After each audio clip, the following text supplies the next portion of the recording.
Hello students, કેમ છો? મજામાં? મૂકી દો તમારું મેથ્સનું બધું ટેન્શન બાજુમાં, કેમ કે દૂર કરવા તમારો મેથ્સનો ડર. આવી ગયા છે તમારા મેથ્સ ટીચર રિંકેશ સર. સ્વાગત છે દરેક બાળકોનું ધોરણ 10ના યશસ્વી બેચમાં. આ બેચમાં મેથ્સમાં ચાલે છે 10મું ચેપ્ટર વર્તુળ, અને આ લેક્ચર છે વર્તુળ ચેપ્ટરનો લેક્ચર નંબર 2. તો બાળકો, લેક્ચર નંબર 2ની શરૂઆત કરતા પહેલા આઈ હોપ કે તમારો અભ્યાસ ખૂબ જ સરસ રીતે ચાલે છે. અને આ ચેપ્ટરનો જે ફર્સ્ટ લેક્ચર છે તેનો વિડીયો પણ તમે ધ્યાનપૂર્વક જોઈ લીધો હશે, અને તમારી નોટબુક પણ કમ્પ્લીટ થઈ ગઈ હશે. તમે તમારી નોટબુકમાં ફર્સ્ટ લેક્ચરના બધા દાખલા લખી લીધા હશે, બધા કોન્સેપ્ટ ઉતારી લીધા હશે, અને દરેક કોન્સેપ્ટને તમે તમારા દિમાગમાં ઉતાર્યા હશે. ઓકે, કેમ કે બાળકો, એક કોમન સેન્સની વસ્તુ છે કે દરેક લેક્ચર એની પછીના લેક્ચર સાથે કનેક્ટ થતો હોય છે. તો લેક્ચર નંબર 2ને સારી રીતે સમજવા માટે લેક્ચર નંબર 1માં ભણાવેલી બધી વસ્તુ આવરવી જોઈએ. ઓકે, તો લેક્ચર નંબર 1માં આપણે ઘણી બધી વસ્તુનો અભ્યાસ કરેલો હતો, અને મેં તમને ઘણું બધું હોમવર્ક પણ આપેલું હતું કે જે તમારી ખૂબ જ સારી પ્રેક્ટિસ માટે હતું. સો આશા રાખું છું કે તમારું હોમવર્ક પણ થઈ ગયું હશે. થઈ ગયું કે બાકી? થઈ ગયું છે? ઓકે, તો બાળકો ચાલો સ્ટાર્ટ કરીએ છીએ લેક્ચરને. લેક્ચર નંબર 2, તમારી નોટબુક અને બોલપેન લઈ લેજો. લેક્ચરની થાય છે શરૂઆત, અને પૂરેપૂરું ફોકસ રહેવું જોઈએ તમારું આ લેક્ચરની અંદર. તો લેક્ચરની શરૂઆત થશે ફર્સ્ટ લેક્ચરના રિવિઝનથી. તો બાળકો, ફર્સ્ટ લેક્ચરની વાત કરીએ તો ફર્સ્ટ લેક્ચરમાં આપણે સૌથી પહેલા વર્તુળનો બેઝિક કોન્સેપ્ટ શીખેલા, અને પછી ધોરણ 10ના મેઇન ટોપિકની વાત કરેલી. અને મેં તમને કીધેલું કે આ વર્તુળ ચેપ્ટરનો મેઇન હીરો કોણ છે? તો વર્તુળ ચેપ્ટરનો મેઇન હીરો છે સ્પર્શક. એટલે કે આખા ચેપ્ટરમાં બસ સ્પર્શકની જ વાત થવાની છે. સ્પર્શક, સ્પર્શક, સ્પર્શક. અને મોટા ભાગના વ્યવહારુ નહીં, સોરી, મોટા ભાગના ગાણિતિક દાખલા, જેટલા પણ ગણતરીવાળા દાખલા છે તે તમામ દાખલામાં મોટે ભાગે પાયથાગોરસના પ્રમેયની એન્ટ્રી થવાની છે. ઓકે, અને મેં તમને ખૂબ જ અગત્યની વાત કરેલી, આ ચેપ્ટરમાં ટોટલ 2 પ્રમેય છે. આ 2 પ્રમેયમાંથી પ્રમેય 10.1 ચલાવી દીધો છે. મેં તમને આખી સાબિતી વ્યવસ્થિત શીખવાડી દીધી. અને આ લેક્ચરમાં હવે સેકન્ડ પ્રમેય પણ ચલાવીશું, પ્રમેય 10.2. આ 2 પ્રમેયમાંથી મોસ્ટલી કોઈ એક પ્રમેય તમારી બોર્ડની પરીક્ષામાં 3 માર્ક્સમાં આવી શકે છે. અને આ ચેપ્ટરમાંથી કદાચ પ્રમેય ની પણ પૂછાય, અને પ્રમેયની જગ્યાએ 3 માર્ક્સની એક રાઇડર એટલે કે સાબિત કરવાનો દાખલો પણ આવી શકે છે. મોટે ભાગે સ્ટાન્ડર્ડ મેથ્સવાળા બાળકો સાથે આવું બની શકે છે. ઓકે, બેઝિક મેથ્સમાં મને નથી લાગતું કે સાબિત કરવાનો દાખલો કદાચ કોઈ પૂછે, પરંતુ સ્ટાન્ડર્ડ મેથ્સમાં શક્યતાઓ વધારે છે. તો આ ચેપ્ટરમાં મેં તમને કીધું તે પ્રમાણે દરેકે દરેક દાખલા આપણે ધ્યાનમાં લેવા પડશે. પછી ગણતરીવાળો દાખલો હોય કે રાઇડર હોય. ઓકે, તો ધ્યાનથી દરેક દાખલાને શીખવાનું છે. ચાલો ફર્સ્ટ લેક્ચરની વાત કરીએ છીએ આપણે. તો ફર્સ્ટ લેક્ચરના આપણે મેઇન ટોપિકની વાત કરીએ, સ્પર્શકની વાત કરીએ. તો સૌથી પહેલાં જ્યારે આપણે 10મા ધોરણના આ ચેપ્ટરની શરૂઆત કરેલી, તો સૌથી પહેલો ટોપિક હતો કે વર્તુળ અને રેખા. તમને તમારી પાસે એક સમતલ છે, અને તમારે આ સમતલમાં એક વર્તુળ અને એક રેખા દોરવાની છે. તો તમે વર્તુળ અને રેખાને કેટલી રીતે દોરી શકો છો? 3 રીતે. કેટલી રીતે? 3 રીતે. અને આ 3 રીત કઈ છે? તો કે ભાઈ 3 રીતમાં પહેલું કે ભાઈ આ વર્તુળ છે અને આ રેખા છે, એટલે કે વર્તુળ એ રેખાને નથી છેદતી. બીજી રીતે દોરવા જઈએ તો આ વર્તુળ છે અને આ રેખા છે. અહીં વર્તુળ, આ રેખા એ વર્તુળને છેદે છે, અને કેટલા બિંદુમાં છેદે છે? 2 બિંદુમાં છેદે છે. અને ત્રીજી શક્યતા છે કે ભાઈ વર્તુળ અને રેખા, રેખા એ વર્તુળને છેદે છે પણ 2 બિંદુમાં નહીં, 1 બિંદુમાં. કેટલા બિંદુમાં? 1 બિંદુમાં. જો કોઈ રેખા વર્તુળને 2 બિંદુમાં છેદે તો તે રેખાને વર્તુળની છેદિકા કહે છે. અને જો કોઈ રેખા વર્તુળને ફક્ત એક જ બિંદુમાં છેદે, ફક્ત એક જ બિંદુમાં, તો તે રેખાને વર્તુળનો સ્પર્શક કહે છે. આ બિંદુને શું કહેવાશે? આ બિંદુ છે સ્પર્શ બિંદુ. તો આઈ હોપ કે બાળકો તમને આ બધી વસ્તુ યાદ આવી ગઈ હશે. વર્તુળને એક બિંદુએ માત્ર એક જ સ્પર્શક હોય છે, અનન્ય સ્પર્શક હોય છે. અને આ સ્પર્શકની સમજૂતી માટે આપણે ઘરગડીનું એક્ઝામ્પલ લીધું હતું, સાયકલનું એક્ઝામ્પલ લીધેલું હતું. રસ્તાની ઉપર જ્યારે સાયકલ ચલાવવામાં આવે તો સાયકલનું પૈંડું અને પૈંડામાં કેન્દ્ર સાથે જોડાયેલા તાર, તાર એટલે ત્રિજ્યા, અને ત્રિજ્યા અને રસ્તો એટલે કે સ્પર્શક, અને તાર અને રસ્તા વચ્ચેનો ખૂણો એટલે કે ત્રિજ્યા અને સ્પર્શક વચ્ચેનો ખૂણો 90 નો હોય. આ વસ્તુની આપણે વાતચીત કરેલી, અને આ જ વસ્તુ એટલે કે તમારો પ્રમેય 10.1 અને પ્રમેય 10.1 ની આખી સાબિતી થિયરિકલ સાબિતી હતી, પરંતુ બોર્ડની પરીક્ષામાં પૂછાય એટલે મેં તમને મોરે કરવા કીધેલી. તો ચાલો યાદ કરો પ્રમેય 10.1 ને શું છે પ્રમેય 10.1 નું વિધાન. તો પ્રમેય 10.1 એવું કહેવા માંગે છે કે વર્તુળના કોઈ સ્પર્શકના સ્પર્શ બિંદુમાંથી દોરેલી ત્રિજ્યા સ્પર્શકને લંબ હોય છે. વર્તુળના કોઈ સ્પર્શકના સ્પર્શ બિંદુમાંથી દોરેલી ત્રિજ્યા તે સ્પર્શકને લંબ હોય છે. ત્રિજ્યા એ સ્પર્શકને લંબ હોય છે ભાઈ, ત્રિજ્યા સ્પર્શકને લંબ. સ્પર્શક સાથે જોડાયેલી ત્રિજ્યા સ્પર્શકને સંગત ત્રિજ્યા, સ્પર્શકને સંગત ત્રિજ્યા સ્પર્શકને લંબ હોય છે. આ હતું પ્રમેય 10.1 કે જેની આપણે સાબિતી જોઈ હતી. ફટાફટ હું તમને સાબિતી એક વખત ફટાફટ રિવાઇઝ કરાવી દઉં. આકૃતિમાં એક વર્તુળ છે, એનો એક સ્પર્શક છે. હવે આ સ્પર્શ બિંદુને નામ આપવાનું છે આપણે પી અને કેન્દ્રને નામ આપવાનું છે ઓ. આ છે આપણી ત્રિજ્યા ઓપી. થોડુંક ત્રાંસુ જેવું લાગે છે, પરંતુ સમજો ભાઈ, આપણે તો ખાલી સમજવાનું છે. ઓકે, થોડુંક ત્રાંસુ લાગે છે. આ છે આકૃતિ. પછી લખવાનું હોય છે પક્ષ ઓ કેન્દ્ર વાળા વર્તુળ નો સ્પર્શક એક્સ વાય વર્તુળને પી બિંદુ આગળ સ્પર્શે છે. સ્પર્શ બિંદુ પી આગળ વર્તુળની ત્રિજ્યા ઓપી છે. સાબિત કરવાનું છે સાધ્ય ઓપી લંબ એક્સ વાય, ત્રિજ્યા સ્પર્શકને લંબ, ઓપી લંબ એક્સ વાય. એના પછી વાત આવે સાબિતીની. તો આ પ્રમેયને સાબિત કેવી રીતના કરીશું? તો આ પ્રમેયને સાબિત કરવા માટે બસ તમારે ખાલી એટલું બતાવવાનું છે કે ભાઈ આ જે સ્પર્શક એક્સ વાય છે, આખા સ્પર્શક પર જેટલા પણ બિંદુઓ છે તે તમામ બિંદુમાં કેન્દ્ર ઓની સૌથી નજીકનું બિંદુ બિંદુ પી છે. કેન્દ્ર ઓની સૌથી નજીકનું બિંદુ બિંદુ પી છે. આ સ્પર્શક પર જેટલા પણ બિંદુ હોય, અને બિંદુ પી ને સૌથી નજીકનું બતાવવા માટે તમારે આ અંતર ઓપી ને ન્યૂનતમ બતાવવું પડશે. ટૂંકામાં ટૂંકું એટલે કે સ્પર્શક એક્સ વાય પર જેટલા પણ બિંદુઓ છે તે તમામ બિંદુઓમાં કેન્દ્ર ઓથી સૌથી ઓછું અંતર ધરાવતું બિંદુ એટલે બિંદુ પી. આ વસ્તુ જો તમે બતાવી દીધી તો એનો મતલબ કે અહીંયા તમે 90 નો ખૂણો છે એવું કહી શકો છો. એના માટે આપણે આખા સ્પર્શક પર કશે પણ બિંદુ પી સિવાય કશે પણ એક બિંદુ આપણે લઈ શકીએ છીએ, બિંદુ ક્યુ.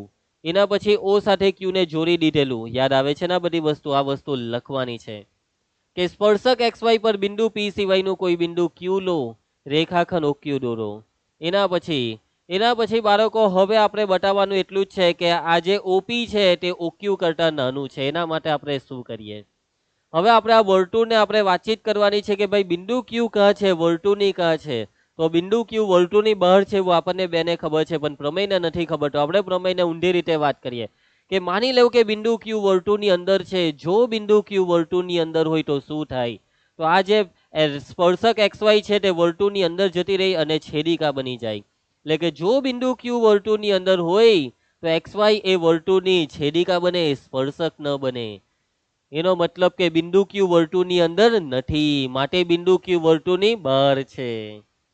હવે બિંદુ ક્યુ વર્તુળની બહાર છે એનો મતલબ કે બિંદુ ક્યુ એ ત્રિજ્યા કરતા કેન્દ્રથી વધારે અંતર છે. આટલું અંતર એ ત્રિજ્યા છે અને આ ઓક્યુ નું માપ એ ત્રિજ્યા કરતા મોટું છે. એનો મતલબ કે ઓપી લેસ ધેન ઓક્યુ અથવા ઓક્યુ ગ્રેટર ધેન ઓપી. સમજ પડે છે? આ ઓક્યુ એ ઓપી કરતા મોટું છે અને આ પરિણામ આ સ્પર્શક એક્સ વાય પરના તમામે તમામ બિંદુઓ બિંદુ પી સિવાયના તમામે તમામ બિંદુ માટે સાચું પડે છે. બિંદુ ક્યુ ને કશે પણ લઈ લો, આખા સ્પર્શક પર.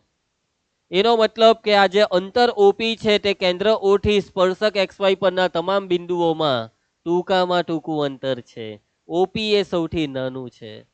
એનો મતલબ કે આ ઓપી એ એક્સ વાય ને લંબ છે.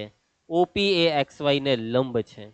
તો આવી કંઈક સાબિતી હતી પ્રમેય 10.1 ની. આઈ હોપ કે તમને આખી સાબિતી રિવાઇઝ થઈ હશે સરસ રીતે. ઓકે, તો આગળ વધીએ આપણે. એના પછી બાળકો આપણે વાત કરીએ ને લેક્ચર નંબર 1 માં. તો મેઇન વસ્તુ આ પ્રમેય હતો અને પ્રમેય પછી આપણે દાખલાની શરૂઆત કરી દીધી હતી. આપણે સ્વાધ્યાય 10.1 ને આખું જોયું હતું. અને હા, આ પ્રમેય પરથી કેટલીક અગત્યની વસ્તુની વાત કરીએ તો આ જે ત્રિજ્યા છે, તો આ ત્રિજ્યાને સમાવતી કોઈ રેખા દોરીએ તો તે રેખાને સ્પર્શ બિંદુ પી આગળનો વર્તુળનો અભિલંબ કહે છે. શું કહે છે? અભિલંબ. આ વસ્તુ ઝીની વસ્તુ યાદ રાખવાની છે. કે વર્તુળને જો સમાંતર સ્પર્શક દોરવા હોય તો વધારેમાં વધારે કેટલા દોરી શકાય? 2 જ સ્પર્શક દોરી શકાય. 2 થી વધારે સમાંતર સ્પર્શક નહીં દોરી શકાય. વર્તુળને એક બિંદુએ એક જ સ્પર્શક છે, પરંતુ આખા વર્તુળને જો આપણે સ્પર્શક દોરવા હોય, બિંદુની વાત નથી કરતા, આખા વર્તુળને જુદા જુદા કેટલા સ્પર્શક દોરી શકાય? અસંખ્ય, અનંત, અગણિત. તો આવા બધા નાના નાના પ્રશ્ન યાદ રાખજો. આવી નાની નાની વસ્તુઓ બોર્ડની પરીક્ષામાં 1 માર્ક્સમાં આવે છે. અને મજાક નથી બાળકો, આ બધી વસ્તુ, દરેક વસ્તુ બોર્ડની પરીક્ષામાં જેટલું પણ પૂછાય છે તે બધી વસ્તુ હું તમારી સામે દરેક લેક્ચરમાં લઈને આવતો હોઉં છું.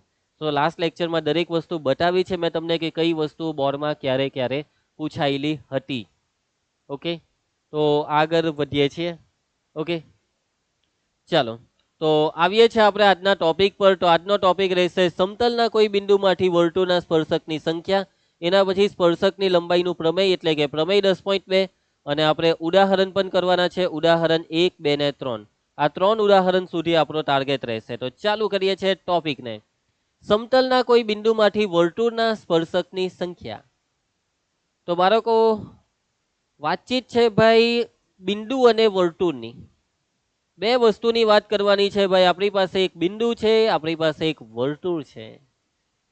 આપણે જ્યારે આ ચેપ્ટરની શરૂઆત કરી હતી ફર્સ્ટ લેક્ચરમાં, ધોરણ 10 પ્રમાણે જે શરૂઆત કરેલી, તો ત્યારે શરૂઆત થયેલી વર્તુળ અને રેખાથી.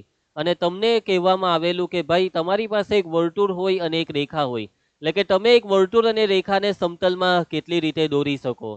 સેમ એ જ વાતચીત કરવાની છે, પરંતુ હવે રેખાની જગ્યાએ બિંદુ છે. તો કે ભાઈ તમારી પાસે એક વર્તુળ છે અને એક બિંદુ છે, તો તમે આ વર્તુળ અને આ બિંદુને કેટલી રીતે દર્શાવી શકો છો? તો જોવો બાળકો, પહેલા તો મેં આ વર્તુળ દોરી દીધું છે. આ વર્તુળ દોરી દીધું છે. હવે મારે એક બિંદુ લેવાનું છે, તો હું બિંદુને ક્યાં લઉં? તો હું બિંદુને વર્તુળની અંદર, ચાલો અહીંયા લઈ લીધું, અને આ બિંદુને પી નામ આપી દીધું. સમજ પડે છે વાતમાં? હવે બીજી શક્યતા છે કે ચાલો ભાઈ વર્તુળ તો છે જ, વર્તુળ તો છે જ આપણી પાસે. 3 શક્યતાઓ આવશે બાળકો. કેટલી શક્યતા આવશે? 3 શક્યતા. બરાબર ધ્યાન આપતા રહેજો.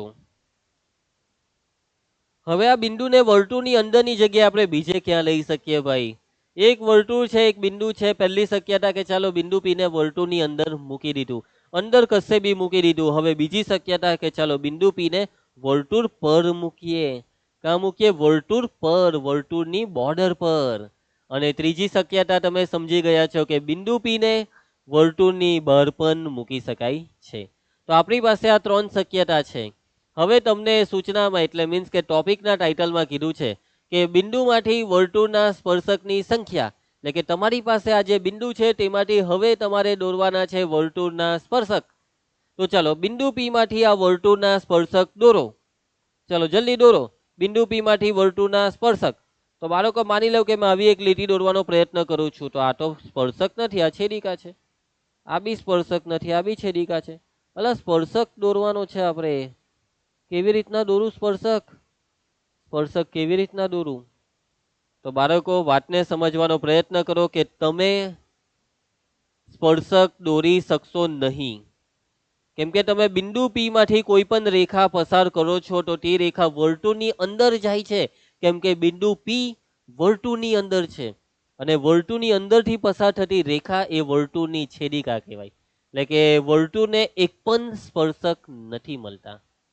એના પછી બાળકો કે આ વર્તુળ પર, ચાલો માની લો કે આપણે વર્તુળ પર બિંદુ પી લીધું, તો બિંદુ પી માંથી હવે સ્પર્શક દોરવાનો પ્રયત્ન કરો.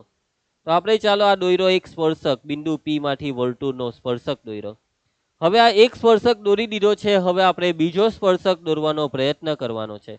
તો શું આપણે આ જ બિંદુ પી માંથી વર્તુળને બીજો સ્પર્શક દોરી શકીએ? નહીં દોરાય. આ જ બિંદુ પી માંથી આ વર્તુળનો એક સ્પર્શક આપણે દોરી દીધો છે, પરંતુ હવે બીજો સ્પર્શક નહીં દોરાશે. કેમ કે ભાઈ આપણને ખબર જ છે કે વર્તુળ પરના કોઈ એક બિંદુમાંથી એક જ સ્પર્શક પસાર થાય, અનન્ય સ્પર્શક પસાર થાય. એટલે બસ વર્તુળ પરના બિંદુમાંથી એક જ સ્પર્શક દોરી શકાશે. હવે વર્તુળની બહાર બિંદુ પી છે, અને આ બહારના બિંદુ પી માંથી વર્તુળના સ્પર્શક દોરવાનો પ્રયત્ન કરો. તો વર્તુળની બહારના બિંદુ પી માંથી જોવો બાળકો, આપણે આ એક સ્પર્શક દોરવાનો પ્રયત્ન કર્યો છે. જોવો દોર્યો ને મેં એક સ્પર્શક. તો મેં અહીંયા એક સ્પર્શક દોર્યો છે બિંદુ પી માંથી. ઓકે, તો બિંદુ પી માંથી મેં એક સ્પર્શક દોરી દીધો છે. હવે સવાલ એ ઊભો થાય છે કે ભાઈ આ એક સ્પર્શક દોર્યો, શું હવે બીજો સ્પર્શક દોરાશે? તમારું શું કેવું છે? મેં એક સ્પર્શક દોરી દીધો છે, વર્તુળની બહારના બિંદુ પી માંથી વર્તુળનો એક સ્પર્શક દોરી દીધો છે. શું બીજો સ્પર્શક દોરાશે? હા. અને એ સ્પર્શક બિંદુ પી માંથી આ ઉપર તરફ આપણે દોરી શકીએ છીએ. તો દોરી દઈએ. તો આ જ બિંદુ પી માંથી આ વર્તુળનો મેં દોરી દીધો બીજો સ્પર્શક. બિંદુ પી માંથી વર્તુળનો બીજો સ્પર્શક દોરી દીધો છે. તો આઈ હોપ કે તમને ખ્યાલ આવશે. હવે બાળકો સવાલ એ છે કે આ બે સ્પર્શક તો દોરી દીધા, હવે શું ત્રીજો સ્પર્શક દોરાશે? ત્રીજો કોશિશ કરો બાળકો બિંદુ પી માંથી વર્તુળનો ત્રીજો સ્પર્શક દોરવાની. તમે તમારી નોટબુકમાં આ કોશિશ કરી શકો છો, પરંતુ લગભગ તમને પણ ખ્યાલ આવી ગયો હશે જ કે હવે બિંદુ પી માંથી વર્તુળને ત્રીજો સ્પર્શક ની દોરાશે. કેમ કે ભાઈ વર્તુળને ટચ કરાવવા માટે એક નીચે તરફ આપણે વર્તુળનો સ્પર્શક દોર્યો, એક ઉપર તરફ. હવે કોઈ જગ્યા આપણી પાસે નથી. બાકી તમે વચ્ચેથી કોઈ રેખા દોરવા જશો તો આ છેદિકા બની જશે, આ રેખા સ્પર્શક થશે નહીં. સો આઈ હોપ કે તમને વાતમાં સમજ પડી ગઈ હશે કે આખી વસ્તુ શું છે, આખી ગેમ શું છે. કે ભાઈ આપણી પાસે એક વર્તુળ છે અને એક બિંદુ છે, તો ત્રણ શક્યતા છે. પહેલી શક્યતા બિંદુ વર્તુળની અંદર, અને જો બિંદુ વર્તુળની અંદર હોય તો વર્તુળને એક પણ સ્પર્શક નથી. જો બિંદુ પી વર્તુળ પર હોય, બીજી શક્યતા બિંદુ પી વર્તુળ પર, જો બિંદુ પી વર્તુળ પર હોય તો વર્તુળને એક જ સ્પર્શક દોરાય બિંદુ પી માંથી. અને ત્રીજી શક્યતા બિંદુ પી વર્તુળની બહાર, અને જો બિંદુ પી વર્તુળની બહાર હોય તો બિંદુ પી માંથી વર્તુળને બે સ્પર્શક દોરી શકાય, ની બે કરતા વધારે, ની બે કરતા ઓછા. એક્ઝેક્ટ બે સ્પર્શક. એટલે કે એક વસ્તુ તમારે હવે યાદ રાખવાની છે કે વર્તુળની બહારના બિંદુમાંથી વર્તુળને બે સ્પર્શક દોરાય. વર્તુળની બહારના બિંદુમાંથી વર્તુળને કેટલા સ્પર્શક દોરાય? બે સ્પર્શક. કેટલા સ્પર્શક? બે સ્પર્શક. ચાલો, તો સમતલમાં દોરેલા વર્તુળ અને બિંદુ માટે ત્રણ શક્યતાઓ છે. કેટલી શક્યતાઓ છે? ત્રણ શક્યતાઓ છે. આ ત્રણ શક્યતામાં પહેલી શક્યતા કે જો બિંદુ પી વર્તુળની અંદરના ભાગમાં હોય. કયા ભાગમાં હોય? વર્તુળની અંદરના ભાગમાં હોય તો બિંદુ પી માંથી વર્તુળને એક પણ સ્પર્શક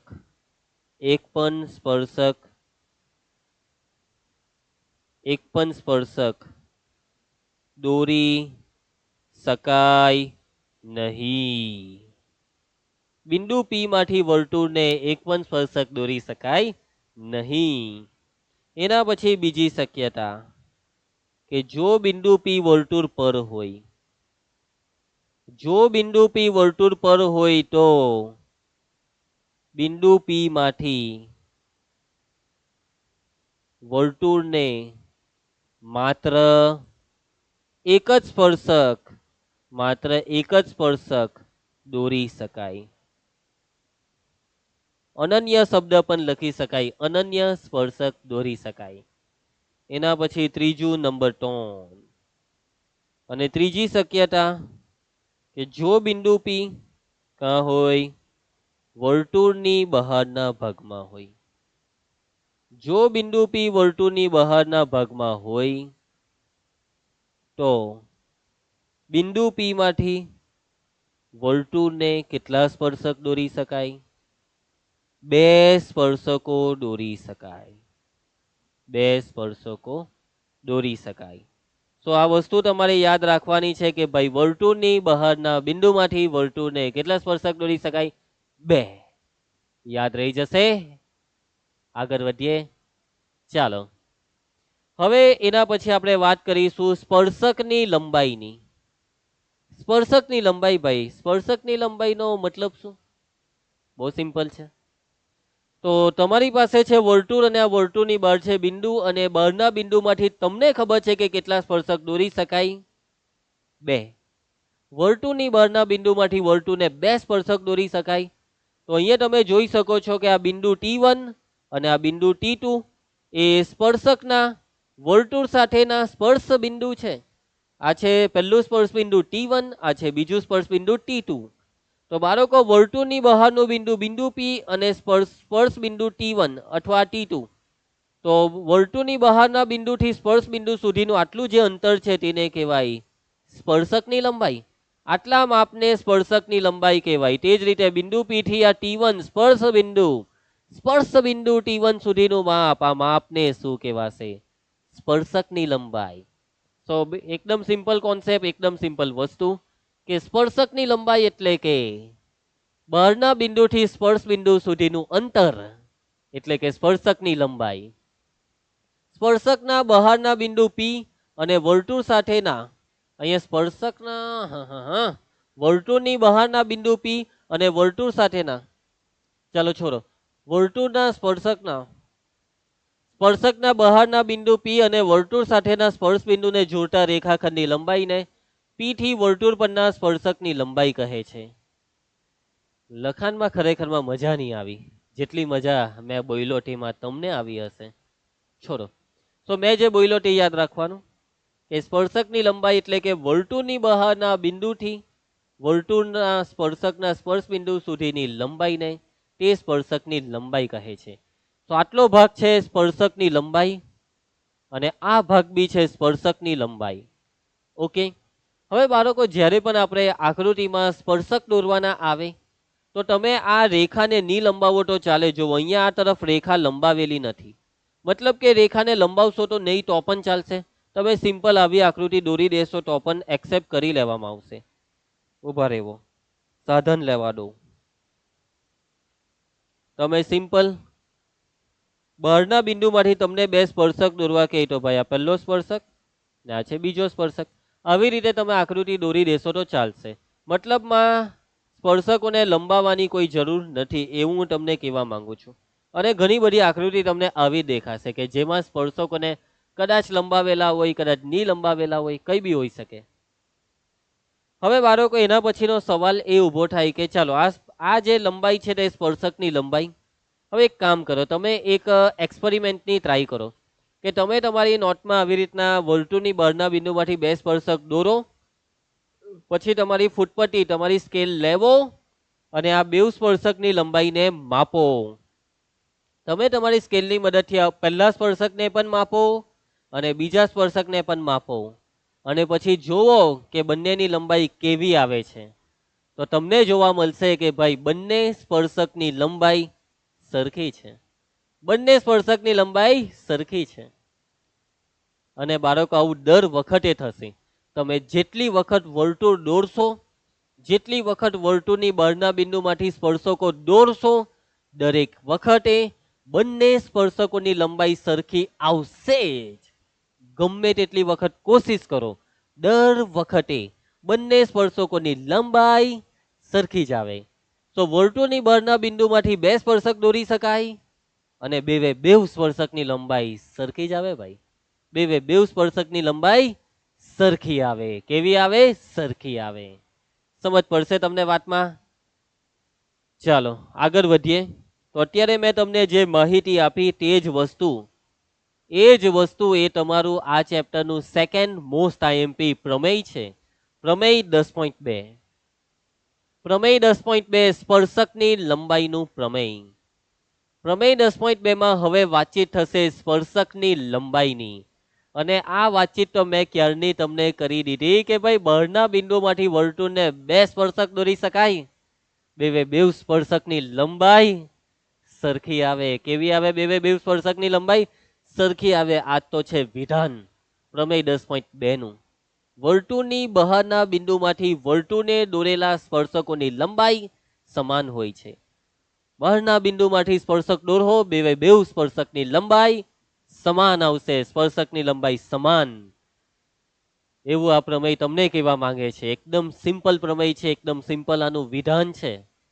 ઓકે. તો હવે આપણે આ પ્રમેયને કરીએ છીએ સાબિત. ઘણી બધી વખત બોર્ડની પરીક્ષામાં અને મોડેલ પેપરમાં આ પ્રમેયને છાપવામાં આવ્યું છે. ઓકે.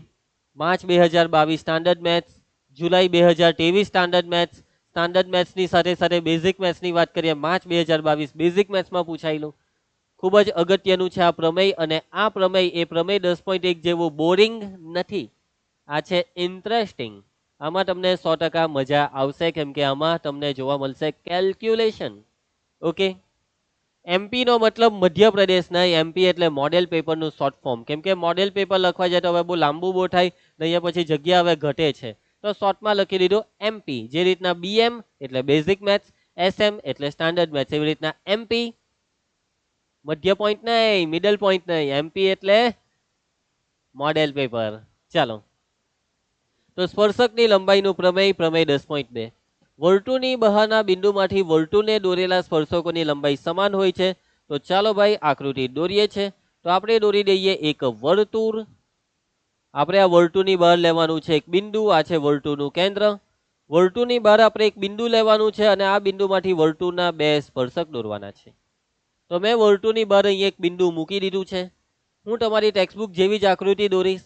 તમે કહેશો કે સર બિંદુને પેલી સાઈડ રાખો, તો ટેક્સ્ટબુકમાં બિંદુને ડાબી સાઈડ રાખ્યું છે એટલે આપણે ડાબી સાઈડ જ રાખીએ. બાકી પેલી સાઈડ રાખવામાં બી વાંધો નથી, ચાલે જોવા જાય તો. પણ ટેક્સ્ટબુકને ફોલો કરીએ. તો વર્તુળ, એની બહારનું બિંદુ, અને બહારના બિંદુમાંથી દોરી દઈએ વર્તુળના બે સ્પર્શક. એ ભાઈ સાહેબ, આ છે પહેલો સ્પર્શક. ઉભા રહ્યો, આ બરાબર નહીં આવ્યો.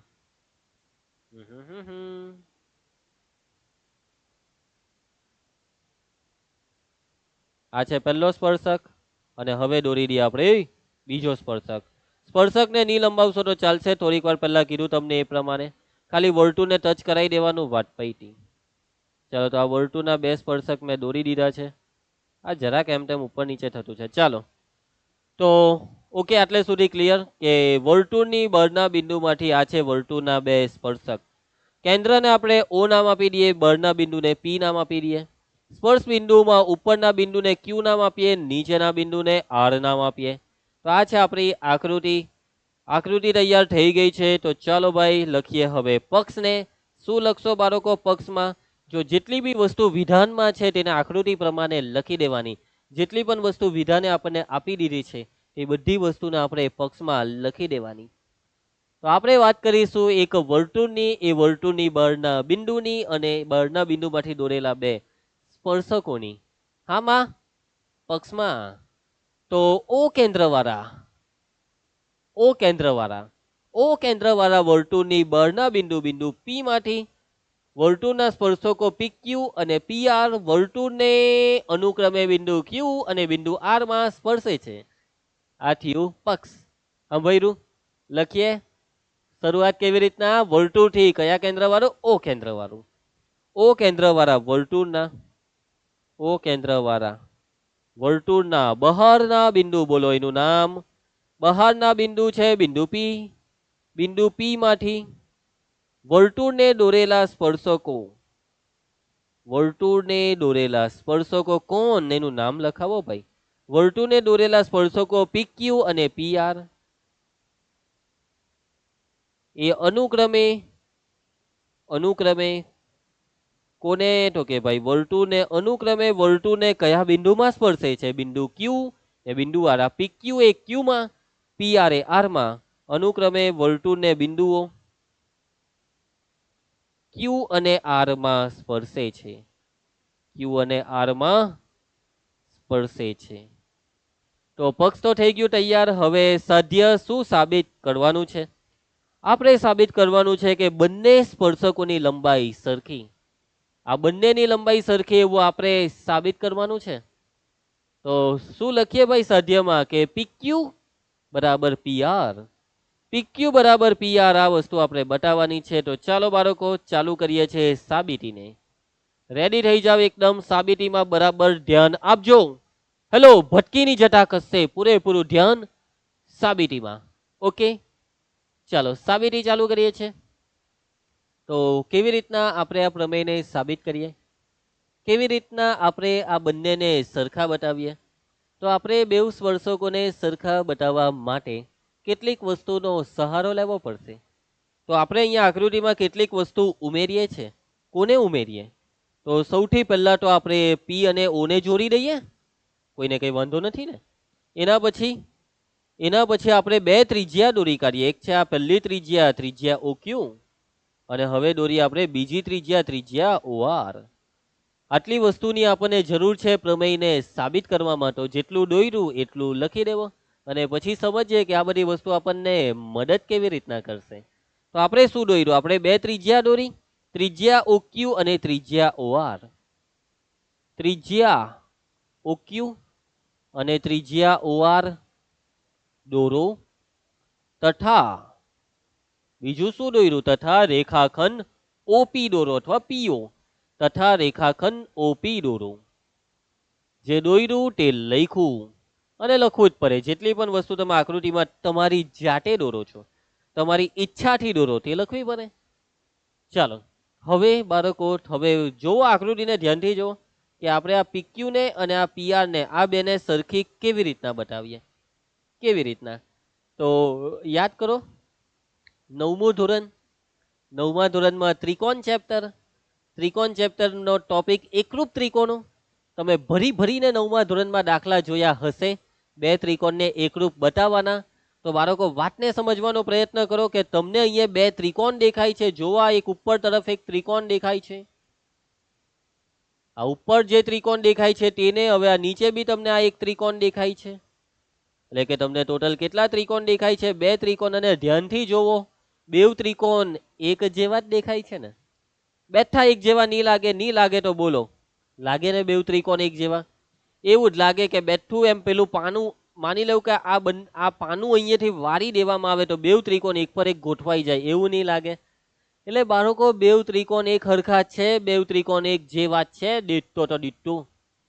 બેવ ત્રિકોણ એકરૂપ છે. બેવ ત્રિકોણના આકાર સરખા છે, બેવ ત્રિકોણના કદ પણ સરખા છે.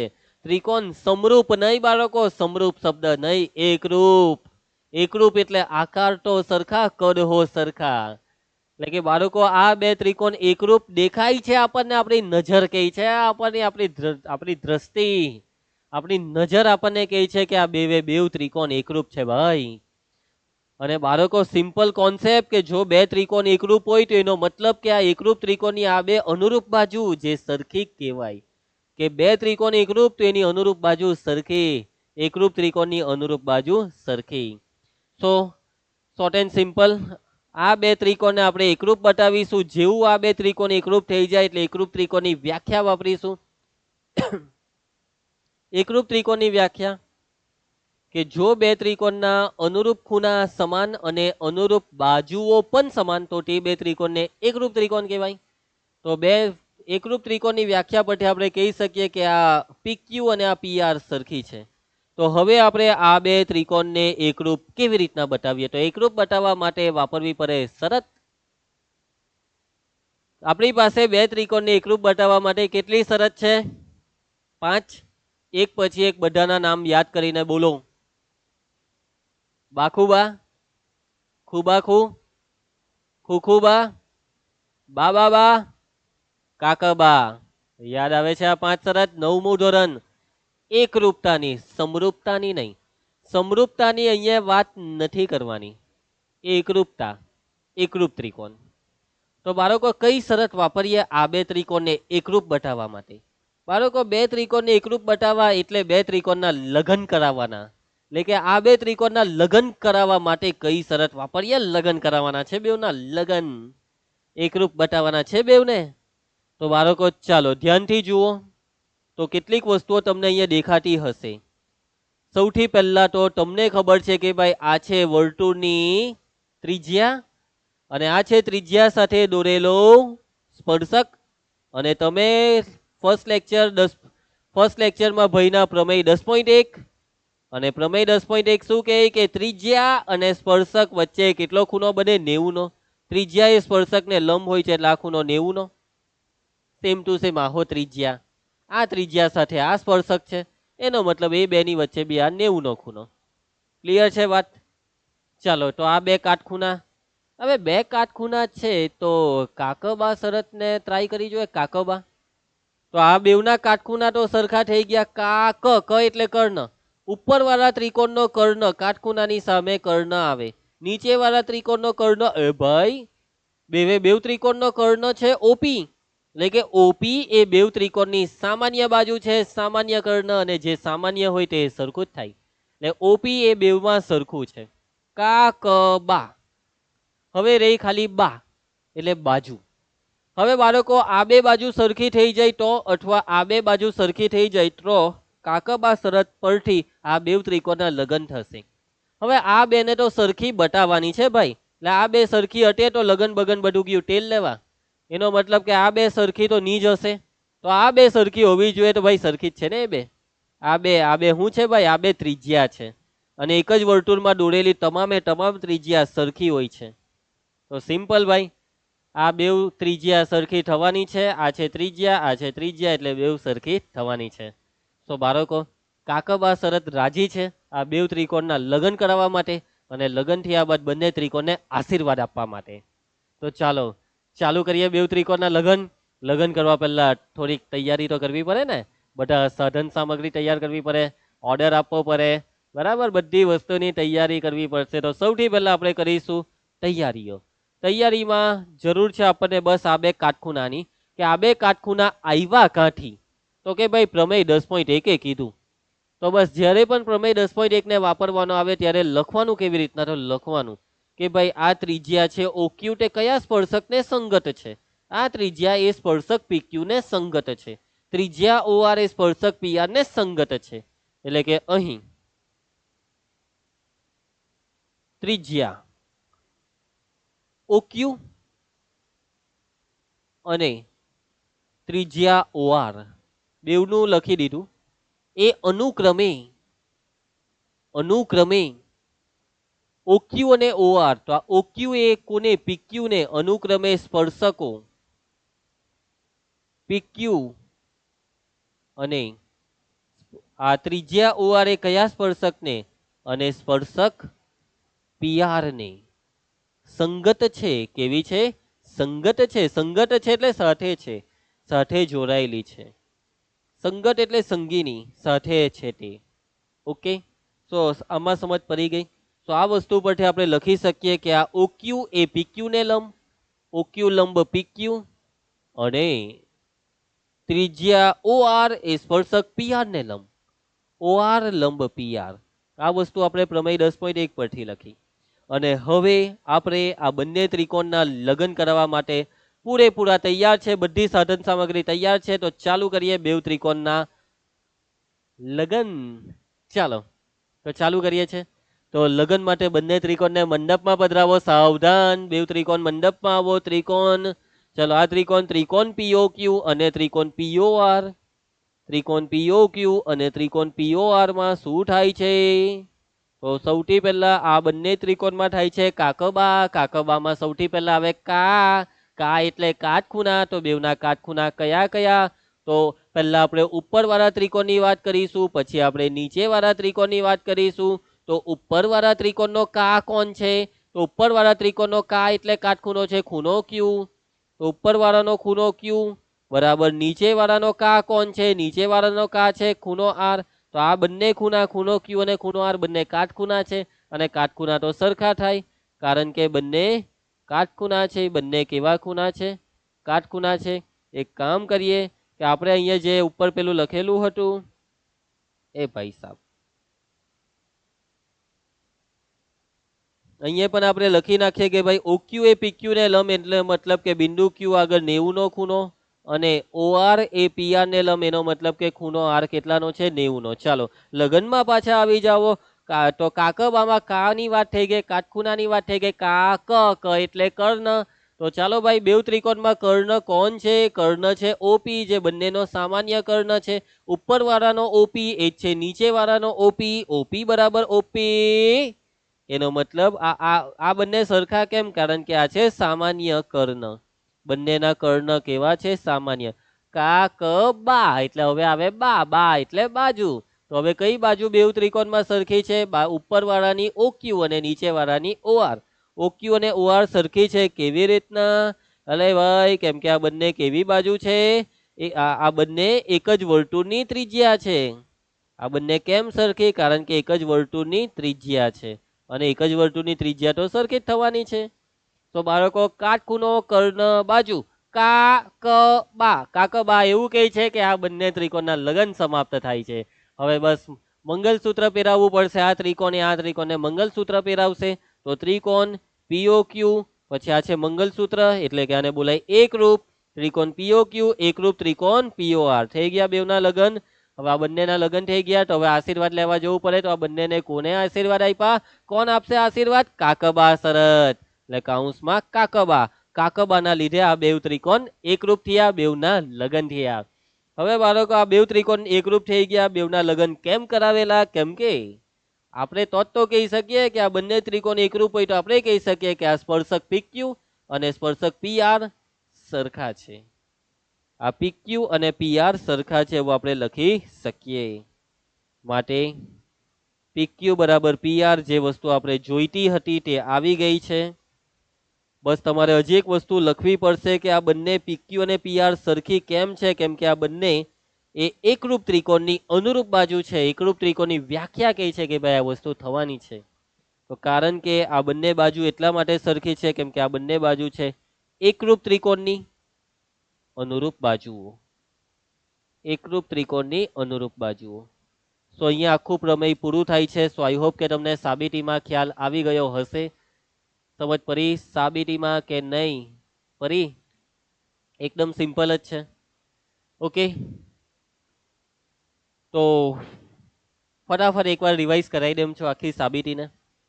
તો સૌથી પહેલા પ્રમેયનું વિધાન કે વર્તુળની બહારના બિંદુમાંથી વર્તુળને દોરેલા સ્પર્શકોની લંબાઈ સમાન હોય છે.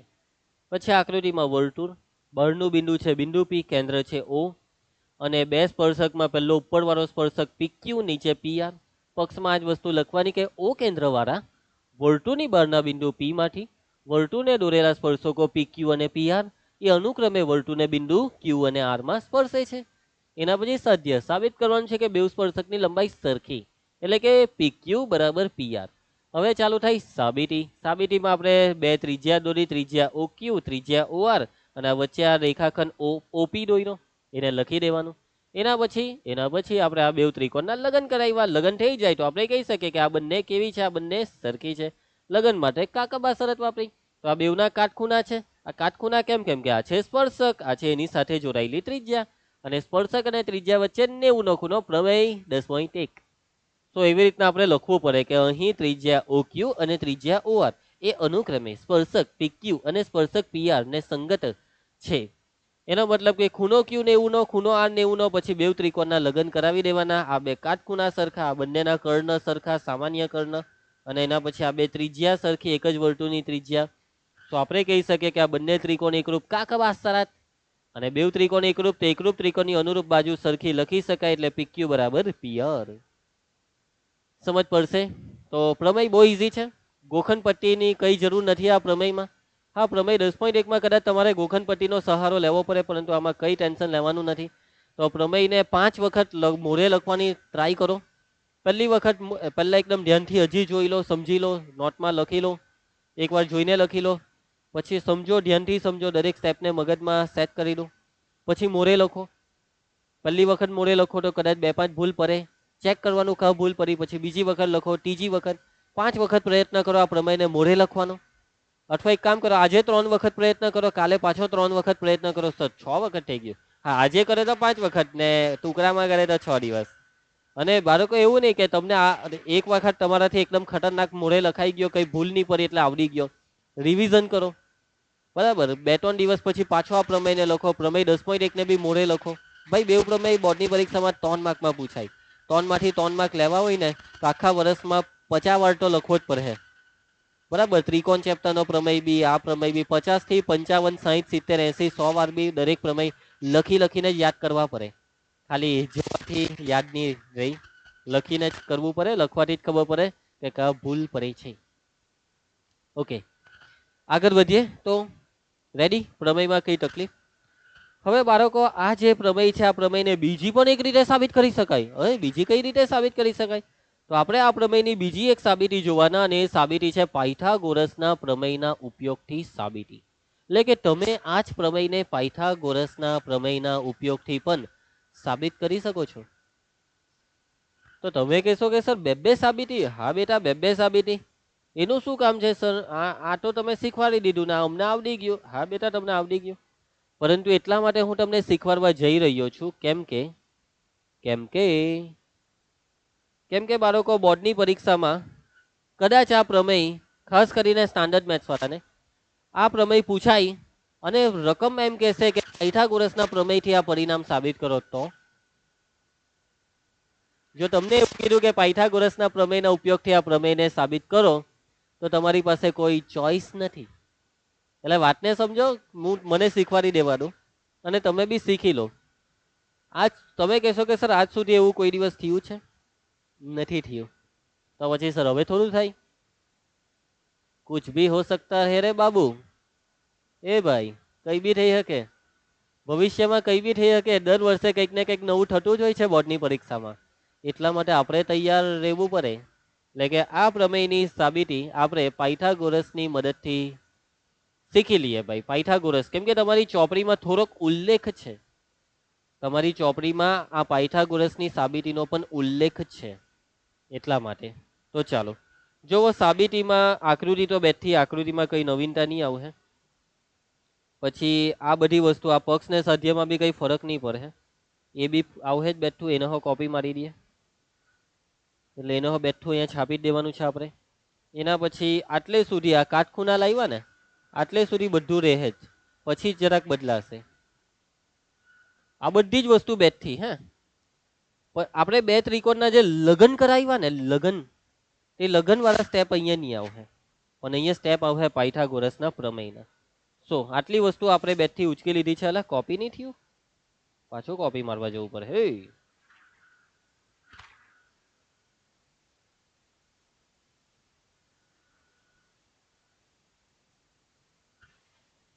ચાલ ભાઈ આવી જજે. આવી ગયું. ચાલો તો ઓકે, આટલે સુધી મારે તમને કંઈ સમજાવવાની જરૂર નથી. આ બધું તમને ખ્યાલ આવી જ ગયેલો છે. ચાલો તો હવે આપણે આગળ વધીએ છીએ ત્યાંથી કે ભાઈ હવે ખૂણો ક્યુ 90 નો છે, આ 90 નો, એટલે આ બંને કાટકોણ ત્રિકોણ છે અને કાટકોણ ત્રિકોણમાં પાયથાગોરસનો પ્રમેય વાપરી શકાય છે. ઓકે, પાયથાગોરસનો પ્રમેય વાપરી શકાય ને. અહીંયા હજી એક વસ્તુ લખી નાખીએ કે અહીં OQ બરાબર OR. કેમ? કારણ કે એક જ વર્તુળની ત્રિજ્યાઓ છે. ચાલો પાયથાગોરસનો પ્રમેય વાપરવાનું ચાલુ કરીએ છીએ. ધ્યાન આપતા રહેજો. તો પહેલા ઉપરના ત્રિકોણમાં હું પાયથાગોરસનો પ્રમેય વાપરું. ત્રિકોણ OPQ માં, ત્રિકોણ OPQ માં કયો ખૂણો 90 નો છે? ખૂણો Q 90 નો છે. જોવો લાવ્યા છે આપણે. માટે પાયથાગોરસના પ્રમેય પરથી શું કહે છે પાયથાગોરસનું પ્રમેય? કાટકોણ ત્રિકોણમાં કર્ણનો વર્ગ એ બાકીની બે બાજુઓના વર્ગોના સરવાળા જેટલો થાય. કર્ણ કોણ છે? કાટખૂણાની સામે હોય છે. કર્ણ છે OP, સૌથી મોટી હોય છે. કર્ણ OP નો વર્ગ બરાબર બાકીની બે બાજુ, એટલે OQ અને PQ. OQ square plus PQ square. બાળકો હવે આ જે OP છે, OP તેને એમ જ રવાનું. હવે આ જે OQ છે તેની કિંમત છે, જોવા આવ્યું OQ ની કિંમત OR. OQ ની કિંમત છે OR. શું છે OQ ની કિંમત? OR. આ વસ્તુને આપણે પરિણામ 1 આપી દઈએ છીએ. તો અહીંયા OQ બરાબર મૂકી દઈએ છીએ OR. OQ બરાબર આપણે મૂકી દીધું OR નો વર્ગ. પછી આ PQ જે છે, PQ તેને બેઠું રવા દો. તમારે બતાવવાનું છે PQ બરાબર PR. આ બેને સરખી બતાવવા માટે જોજો આ જે PQ છે ને, PQ તેને આપણે કરતા બનાવીએ છીએ. OR સ્ક્વેર ને આ સાઈડ બોલાવી દો. OP square minus OR square બરાબર PQ સ્ક્વેર. ઓલ્ટરનેટ કરી નાખું છું. PQ સ્ક્વેર ને ડાબી સાઈડ લખી નાખું છું બરાબર OP square minus OR square. નાને પરિણામ 2 આપી દેવું. ચાલો આગળ વધીએ છીએ. એના પછી નીચે હજી એક કાટકોણ ત્રિકોણ છે, ત્રિકોણ OPR. એમાં પાયથાગોરસ વાપરી શકાશે. ત્રિકોણ OPR માં ખૂણો R 90 નો છે. માટે પાયથાગોરસના પ્રમેય પરથી શું લખી શકાય? ચલો કાટકોણ ત્રિકોણ કર્ણ કોણ છે? કર્ણ છે OP નો વર્ગ બરાબર OR નો વર્ગ વત્તા PR નો વર્ગ. OP નો વર્ગ બરાબર OR નો વર્ગ વત્તા PR નો વર્ગ. બસ આમાં કોઈ કઈ કિંમત નથી મૂકવાની, ખાલી આ પીઆર ને આ જે સ્પર્શક પીઆર છે તેને કરતા બનાવી દો, ઓઆર સ્ક્વેર ને ડાબી સાઈડ બોલાવી દો, OP square minus OR square બરાબર પીઆર સ્ક્વેર. ઓલ્ટરનેટ કરી નાખો બેવને ડાબા જબાને. પીઆર સ્ક્વેર બરાબર OP square minus OR square. પરિણામ કયું આવ્યા? 3 આવ્યા. તો બાળકો પરિણામ 2 ને અને પરિણામ 3 ને હવે તમારે જોવાનું છે, જોઈ લેજો. જમણી સાઈડ આમાં છે OP square minus OR square, અહીંયા પણ એ જ તો છે OP square minus OR square. પરિણામ 1 અને 2 બેવની સોરી 2 અને 3 બેવની જમણી સાઈડ સરખી છે, અને જમણી સાઈડ સરખી એનો મતલબ કે ડાબી સાઈડ બી સરખી કહી શકાય. બેવ પરિણામને સરખાવી દેવો. પરિણામ 1 અને 2 ને 2 અને 3 ને સરખાવતા, પરિણામ 2 અને 3 ને સરખાવતા, તો બેવને સરખાવીએ તો જમણી સાઈડ સરખી હોય તો ડાબી સાઈડ બી સરખી કહેવાય. એટલે પીક્યુ સ્ક્વેર બરાબર પીઆર સ્ક્વેર, અને બેવ બાજુથી સ્ક્વેર ને કરી નાખો એટલે પીક્યુ બરાબર પીઆર.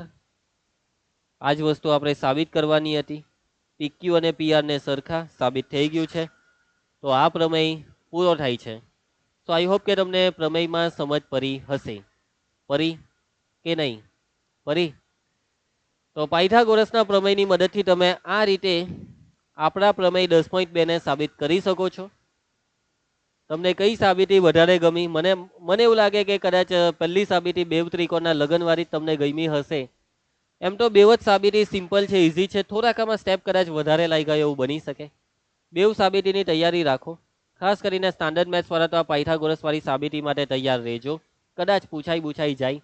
હવે બીજી એક વસ્તુ કહી દેમ, તમારા મનમાં કદાચ એવો બી સવાલ થાય કે સર ચાલો આ પ્રમેય, બીજી એક વસ્તુ કે આ પ્રમેયનું વિધાન તમને પરીક્ષામાં બેઠું આપી દેવામાં આવશે. એટલે કે આ પ્રમેય આવી રીતના નહીં પૂછાય કે પ્રમેય 10.2 લખો ને સાબિત કરીને આપો, આવી રીતના નહીં પૂછાય. આવી રીતના બી નહીં પૂછાય કે સ્પર્શકની લંબાઈનું પ્રમેય લખો ને સાબિત કરો. ના, વિધાન બેઠું જ આપશે. આ સ્પર્શકની લંબાઈનું પ્રમેય, આ શબ્દ મેં જાતે બનાવ્યો છે, બરાબર? આવો શબ્દ ચોપડીમાં નથી. આવું વિધાન બેઠું આપે, સાબિત કરો કે વર્તુળની બહારના બિંદુમાંથી વર્તુળને દોરેલા સ્પર્શકોની લંબાઈ સરખી હોય છે. આવી રીતના પ્રમેય પૂછાય. અથવા આવી રીતના પૂછાય કે વર્તુળની બહારના બિંદુમાંથી વર્તુળને દોરેલા બંને સ્પર્શકોની લંબાઈ સમાન હોય છે, તેવું સાબિત કરો. આવી રીતના પૂછાય. સમજ પડે છે? સાબિત કરો કે શબ્દ ઉમેરીને આ વિધાન પૂછાય. સાબિતી આવડવી જોઈએ. ઓકે, હવે અગત્યની વસ્તુ એ છે કે પરીક્ષામાં તમને માની લો કે નથી કહેવામાં આવતું કે ભાઈ આ પ્રમેયને કેવી રીતના સાબિત કરવાનું, તો તમારે આ જ સાબિતી લખવાની છે. જે સાબિતી બે ત્રિકોણના લગનવાળી આ જ સાબિતી લખવાની છે. આ લગન કરાવ્યા ને કાકા બાસરતથી, પણ તમને રકમમાં કહેવામાં આવે કે ભાઈ પાયથાગોરસ વાળી સાબિતી આપો ને, તો જ આ પાયથાગોરસના પ્રમેય વાળી સાબિતી લેજો. બાકી તમે આ જ સાબિતી વાપરજો. તમે એમ કહેશો કે સર ચાલો પરીક્ષામાં અમને સાબિતી કઈ લખવાની તે નહીં કીધું હોય તો સર અમે પાયથાગોરસ વાળી કેમ નહીં લખી શકીએ? કેમ કે બેટા ચોપડીમાં આ જ સાબિતી આપેલી છે, પાયથાગોરસ વાળીનો ખાલી થોડોક ઉલ્લેખ છે. Follow your text book. જો તમને રકમમાં કોઈ સાબિતી કીધી નથી કે કઈ રીતે સાબિત કરો, follow your text book. Text book says this. Text book તમને આ સાબિતી કેવી છે. ઓકે, બાકી ખોટું તો કંઈ નથી, બેવ જ સાચું છે. આગળ વધીએ છીએ. હવે કેટલાક પરિણામ થોડાક યાદ રાખવાના છે તમારે, કે જેનો ઉપયોગ દાખલામાં કરવો પડશે. આપણે જે હમણાં પ્રમેય ચાલ્યો ને તે જ પ્રમેયના કેટલાક પરિણામ, એ જ પ્રમેયની બેઠી આકૃતિ, એ જ આકૃતિ જુઓ છે ને, એ જ આકૃતિ. આ વર્તુળ, કેન્દ્ર, બળનું બિંદુ પી ના બે સ્પર્શક પીક્યુ પીઆર જ છે. હવે બાળકો આપણે આગળના પ્રમેયમાં તમને યાદ હોય તો આપણે આ ઉપરવાળો ત્રિકોણ અને નીચેવાળા ત્રિકોણના લગન કરાવેલા, બેવ ત્રિકોણને એકરૂપ બતાવેલા, હે ને? બતાવેલા ને? એટલે કે ત્રિકોણ POQ એકરૂપ, ત્રિકોણ POR આ વસ્તુ તમે બતાવેલી. હવે બે ત્રિકોણ એકરૂપ હોય તેનો મતલબ કે આ બંને ત્રિકોણના અનુરૂપ ખૂણા સરખા, અનુરૂપ બાજુ સરખી. તો બાળકો એનો મતલબ કે આપણે કહી શકીએ કે ખૂણો P અને ખૂણો P સરખો, કહી શકાય ને? કહી શકાય ને ખૂણો P ને ખૂણો P સરખો. એટલે જોજો, ખૂણો P નો મતલબ કે આ ઉપરવાળો ખૂણો P, અને આ ખૂણો P નો મતલબ નીચેવાળો ખૂણો P. આ બેવ ખૂણા સરખા થાય, કેમ કે ભાઈ આ બેવ ત્રિકોણના હમણાં તો આપણે લગન કરાવ્યા. એવી રીતના ખૂણો O બરાબર ખૂણો O, એટલે કે ઉપરવાળા ત્રિકોણનો ખૂણો O ને નીચેવાળા ત્રિકોણનો ખૂણો O, આ બે ખૂણા સરખા થાય. તો આ બે વસ્તુ તમારે યાદ રાખવાની છે કે આ છે સ્પર્શક, સ્પર્શકો વચ્ચે જે બે ખૂણા છે આ વચ્ચે દેખાય OP. આ જે OP છે તે સ્પર્શકોની વચ્ચેના ખૂણાને દુભાગે છે, બે સરખા ભાગ કરે છે. OP સ્પર્શકો વચ્ચેના ખૂણાને દુભાગે છે. રેખા ઓપી, પીઓ એટલે ઓપી જ, એ બે સ્પર્શકો પીક્યુ અને પીઆર વચ્ચેના ખૂણાને દુભાગે. આ બેઉ સરખા. ખૂણો ઓપી ક્યુ બરાબર ખૂણો ઓપી આર. ઓકે, યાદ રહેશે આ વસ્તુ. અને આ જ ઓપી એ બે ત્રિજ્યા વચ્ચેના ખૂણાને બી દુભાગે. આ ખૂણો જે દેખાય છે આ ખૂણો તે છે બે ત્રિજ્યા વચ્ચેનો ખૂણો, અથવા એવું પણ કહી શકાય કે કેન્દ્ર આગળનો ખૂણો, કેમ કે બિંદુઓ કેન્દ્ર. એટલે કે આ જ ઓપી એ બે ત્રિજ્યા વચ્ચેના ખૂણાને બી દુભાગે છે. રેખા ઓપી એટલે પીઓ એ સ્પર્શ બિંદુ અને ઓકે સ્પર્શ બિંદુ ક્યુ અને આર આગળની ત્રિજ્યાઓ ઓક્યુ અને ઓઆર વચ્ચેના ખૂણાને દુભાગે. શોર્ટ એન્ડ સિમ્પલ, ત્રિજ્યા વચ્ચેના ખૂણાને દુભાગે. આ બે ખૂણા સરખા, ખૂણો પીઓ ક્યુ બરાબર ખૂણો પીઓ આર. ઓકે, અને છેલ્લી એક વસ્તુ, છેલ્લું એક પરિણામ એ યાદ રાખવાનું છે તમારે કે આ જે ખૂણો છે બે સ્પર્શક વચ્ચેનો ખૂણો અને આ જે ખૂણો છે બે ત્રિજ્યા વચ્ચેનો ખૂણો, આ બંને ખૂણા એકબીજાના પૂરક છે. આ બે ખૂણા એકબીજાના પૂરક છે. પૂરક એટલે ત્રિકોણ ચેપ્ટરમાં ભણાવેલું. પૂરક એટલે બે ખૂણાનો સરવાળો 180. એટલે કે આ બે ખૂણાનો, આ બે જંબલિયાઓનો સરવાળો 180 થાય. બંને સ્પર્શકો વચ્ચેનો ખૂણો વત્તા તેને સંગત બંને ત્રિજ્યાઓ વચ્ચેનો ખૂણો બરાબર 180. એટલે કે ખૂણો ક્યુપીઆર વત્તા ખૂણો ક્યુઆર બરાબર 180. Short and simple. તો સ્પર્શક વચ્ચેનો ખૂણો, સ્પર્શકો વચ્ચેનો ખૂણો વત્તા કેન્દ્ર આગળનો ખૂણો, કેન્દ્ર આગળનો ખૂણો, આ બંને ખૂણાનો સરવાળો 180. તમે કહેશો કે સર આ કેવી રીતના? તો આ વસ્તુ આપણે સાબિત કરવાની આવશે એક દાખલામાં, ત્યારે સમજાવવા. ત્યાં સુધી તમે વિચાર્યા કરો કંઈક. બાકી બહુ સિમ્પલ છે. તમે આ બે ખૂણાનો સરવાળો 180 કેમ તે જાતે પણ પોતાની ખોપરીની અંદરની બુદ્ધિ વાપરીને લાવી શકો છો. અને આ વસ્તુ હું લાવીને આપીશ તમને. આ સરવાળો 180 કેમ તે હું તમને લાવીને આપીશ એક દાખલામાં. આ ચેપ્ટરનો હવે જે સ્વાધ્યાય આવશે તેમાં આવશે. સો ક્લિયર? આ ત્રણ વસ્તુ યાદ રહી ગયું. આ ઓપી એ બે સ્પર્શકો વચ્ચેના ખૂણાને દુભાગે, કેન્દ્ર આગળના ખૂણાને દુભાગે એટલે બે ત્રિજ્યા વચ્ચેના ખૂણાને દુભાગે, અને આ બે ખૂણા એટલે કે સ્પર્શકો વચ્ચેનો ખૂણો અને ત્રિજ્યાઓ વચ્ચેનો ખૂણો નો સરવાળો 180. બે ખૂણા એકબીજાના પૂરક. Okay, clear? સમજ પડી ગઈ આટલે સુધી? તો બાળકો અહીંયા આ ચેપ્ટરની બધી થિયરી તમારી ટેક્સ્ટબુક પ્રમાણે પૂરી. બસ હવે ખાલી દાખલા બાકી. ઉદાહરણ 1, 2 ને 3, આ 3 ઉદાહરણ હવે સ્ટાર્ટ કરીએ છીએ. નેક્સ્ટ લેક્ચરમાં હું આખું સ્વાધ્યાય કરાવીશ, સ્વાધ્યાય 10.2. તો 3 ઉદાહરણ બાકી છે. તૈયાર છો? ઉદાહરણ માટે ધ્યાન આપતા રહેજો, પૂરેપૂરું ધ્યાન ભણવામાં. તો ચાલુ કરીએ છીએ ઉદાહરણ 1. અરે ભાઈ, ઉદાહરણ 1 આના પછી છે. તો આ હું આવી ગયું વચ્ચે, આ એક પીવાયક્યુ આવી ગયો કે જે બોર્ડની પરીક્ષામાં એક વખત પૂછાયો છે. આ શું પૂછેલું છે વળી? તો બાળકો આને ધ્યાનથી જુઓ. જુલાઈ 2022 સ્ટાન્ડર્ડ મેથ્સ. રકમ છે કે વર્તુળ કે જેનું કેન્દ્ર પી અને ત્રિજ્યા આર, તેમાં બહારના બિંદુ ક્યુ માંથી વર્તુળને દોરેલા સ્પર્શકો ક્યુએમ અને ક્યુએન છે. તો સાબિત કરો કે ક્યુએમ બરાબર ક્યુએન. એટલે બાળકો હું જો આની આકૃતિ દોરું છું. આ છે વર્તુળ, આ છે વર્તુળનું કેન્દ્ર. કેન્દ્ર છે ભાઈ પી. હવે આ વર્તુળની બહારનું બિંદુ છે બિંદુ ક્યુ. બહારનું બિંદુ અહીંયા છે બિંદુ ક્યુ. બિંદુ ક્યુ માંથી વર્તુળને બે સ્પર્શક દોર્યા આ લોકોએ. આ છે પહેલો સ્પર્શક, આ છે બીજો સ્પર્શક. પછી સ્પર્શક નું નામ શું છે? ક્યુએમ અને ક્યુએન. આનું નામ છે ક્યુએમ, આનું નામ છે ક્યુએન. સાબિત કરો કે આ બે સરખું. સમજ પડી? कहना क्या चाहते हैं ये? समझ पड़ी? આ લોકો પ્રમેય 10.2 ની સાબિતી માંગે છે કે જે ચોખ્ખા શબ્દમાં નથી કીધું. આવી રીતના પણ પ્રમેય પૂછાય સ્ટાન્ડર્ડ મેથ્સ. એટલે કે પ્રમેયનું વિધાન નહીં આપ્યું, કંઈક આવી રીતના એક રકમ બનાવીને આપી. પાછા આકૃતિમાં નામ બદલી નાખ્યા. ચોપડીના જે નામ છે તે નહીં, નવા નામ આપી દીધા. માની ગયા? જોયું આ લોકોને પરેશાન કરે આવી રીતના તમને. તો કઈ વાંધો નહીં બાળકો, આવડે છે ને તમને?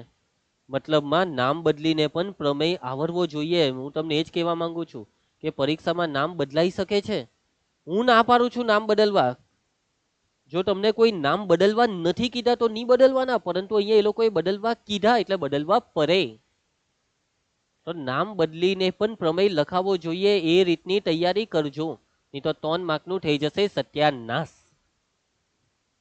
ઓકે, તો બાળકો સાબિતીમાં કંઈ નથી.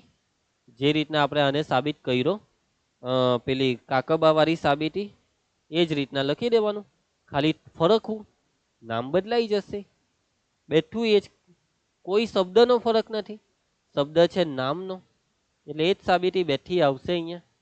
ઓકે, એ જ સાબિતી અહીંયા બેઠી આવશે, એ જ સાબિતી બેઠી આવશે. શું બદલાશે? કેન્દ્ર બદલાઈ ગયું. પી કેન્દ્ર વાળા, વર્તુળની બહારનું બિંદુ છે ક્યુ, માંથી વર્તુળને દોરેલા સ્પર્શકો છે. સ્પર્શક છે QM અને QN. એ અનુક્રમે વર્તુળને બિંદુ કયા બિંદુમાં સ્પર્શે છે? M અને N માં. શું સાબિત કરવાનું છે? સાબિત કરવાનું છે તમારે કે QM બરાબર QN.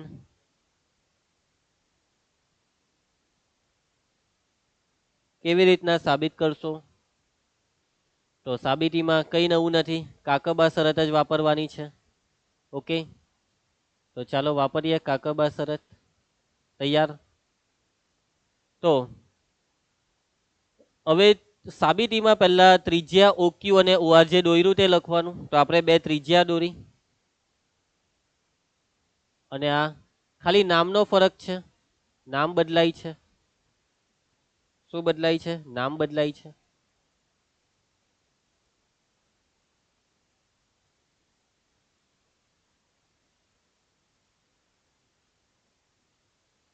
તો ચાલો નામ બદલી નાખીએ. તો પહેલી ત્રિજ્યા છે ત્રિજ્યા PM અને બીજી ત્રિજ્યા છે PN. એ દોરો તથા રેખાખંડ PQ દોરો. અહીંયા આપણે જે 2 ત્રિજ્યા દોરી PM અને PN, તે કયા સ્પર્શકને સંગત છે તે લખવાનું છે. તો ત્રિજ્યા PM અને PN એ અનુક્રમે સ્પર્શક કયા કયા સ્પર્શક QM અને QN ને સંગત છે. સ્પર્શકને સંગત ત્રિજ્યા સ્પર્શકને કેવી હોય છે? લંબ હોય છે. તો બસ આ બધી વસ્તુમાં થોડાક ફેરફાર થશે. તો શું આવશે? તો PM એ કોને લંબ? QM ને. PM લંબ QM. એના પછી આ PN એ કોને લંબ? QN ને. એટલે આ ખૂણા કાટખૂણા થશે. લખી દઈએ આપણે કે ભાઈ ખૂણો M અને ખૂણો N 90 ના. પછી કાકબા શરતથી આ બંને ત્રિકોણને એકરૂપ બતાવવાના છે. અહીંયા ત્રિકોણોના નામ બદલાશે. તો ત્રિકોણનું નામ શું છે? પહેલા ત્રિકોણનું નામ છે ત્રિકોણ QPM અને બીજા ત્રિકોણનું નામ QPN. કાકબામાં પહેલા કાટખૂણો, ખૂણો M બરાબર ખૂણો N, બેવ કાટખૂણા સરખા થાય. પછી બેવના કર્ણ સામાન્ય છે, PQ બરાબર PQ. અને બેવના ત્રિજ્યા સરખી છે. ઉપરવાળા ત્રિકોણની ત્રિજ્યા PM, નીચેનાની PN. આ બે સરખી થશે કેમ કે એક જ વર્તુળની ત્રિજ્યા છે. અને પછી આ બંને ત્રિકોણ આપણે કાકબા શરત પ્રમાણે કેવા કહી શકીએ? એકરૂપ. મતલબમાં નવું કંઈ નથી કર્યું, ખાલી નામ બદલાઈ ગયા. એટલે પરીક્ષામાં નામ બદલીને પ્રમેય પૂછાય તો આવી રીતના તમારે લખવાનો છે. હવે આ બે ત્રિકોણ એકરૂપ હોય તો એ બંનેની અનુરૂપ બાજુ સરખી, એટલે આપણે લખી શકીએ કે QM બરાબર QN, જે આપણે સાબિત કરવાનું છે. તો આ QM બરાબર QN એ ક્યારથી આવ્યું? કેમ કે આ બંને બાજુ કેવી બાજુ છે? એકરૂપ ત્રિકોણની અનુરૂપ બાજુ છે, એટલે સરખી થાય. ખ્યાલ આવી જશે. હવે બોર્ડની પરીક્ષામાં કદાચ કંઈ નવું નામ આપી દે તો બસ તમારે આ જ રીતના કરવાનું છે. થાય તમારાથી? તમે અત્યારથી જ પ્રેક્ટિસ કરી લો. તમે એક કામ કરો, ત્રિકોણનું અહીંયા જે નામ છે ને, કેન્દ્રને X નામ આપી દેવ, બહાર Y નામ આપી દેવ, ઉપર A અને B નામ આપી દેવ. આવા 4 થી 5 વખત કંઈક ને કંઈક અલગ નામ લઈને ટ્રાય કરો. એટલે પ્રેક્ટિસ પડી જાય, પરીક્ષામાં નામ બદલાય તો આપણને ટેન્શન નહીં આવે. ઓકે, ઘણા બાળકને આ જ ટેન્શન આવી જાય, અલા નામ બદલાઈ ગયા કેવી રીતના લખું. થશે ને, પ્રેક્ટિસ કરી લેજો. તો હવે આપણે ઉદાહરણ 1 ચાલુ કરીએ છીએ, બરાબર.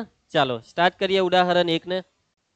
ઉદાહરણ 1 પાના નંબર 131. રકમ શું છે? સાબિત કરો કે બે સમકેન્દ્રીય વર્તુળોમાં મોટા વર્તુળની જીવા નાના વર્તુળને સ્પર્શતી હોય તો સ્પર્શ બિંદુ તેને દુભાગે છે.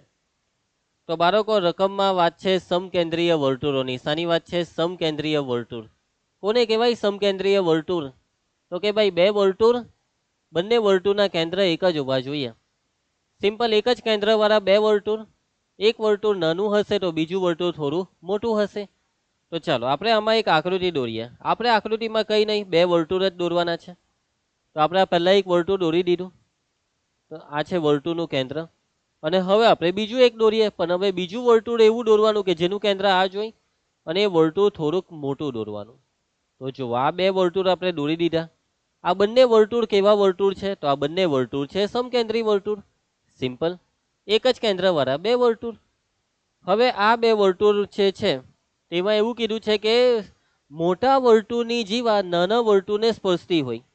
મોટા વર્તુળની એક જીવા દોરો, એવી જીવા દોરો. આ મોટું વર્તુળ છે ને, ગુલાબી કલર વાળું વર્તુળ, એની એક એવી જીવા દોરો કે જે નાના વર્તુળને સ્પર્શે. એટલે કંઈક આ રીતે એ લોકો જીવા દોરવાની વાત કરે છે. સમજ પડે છે વાતમાં?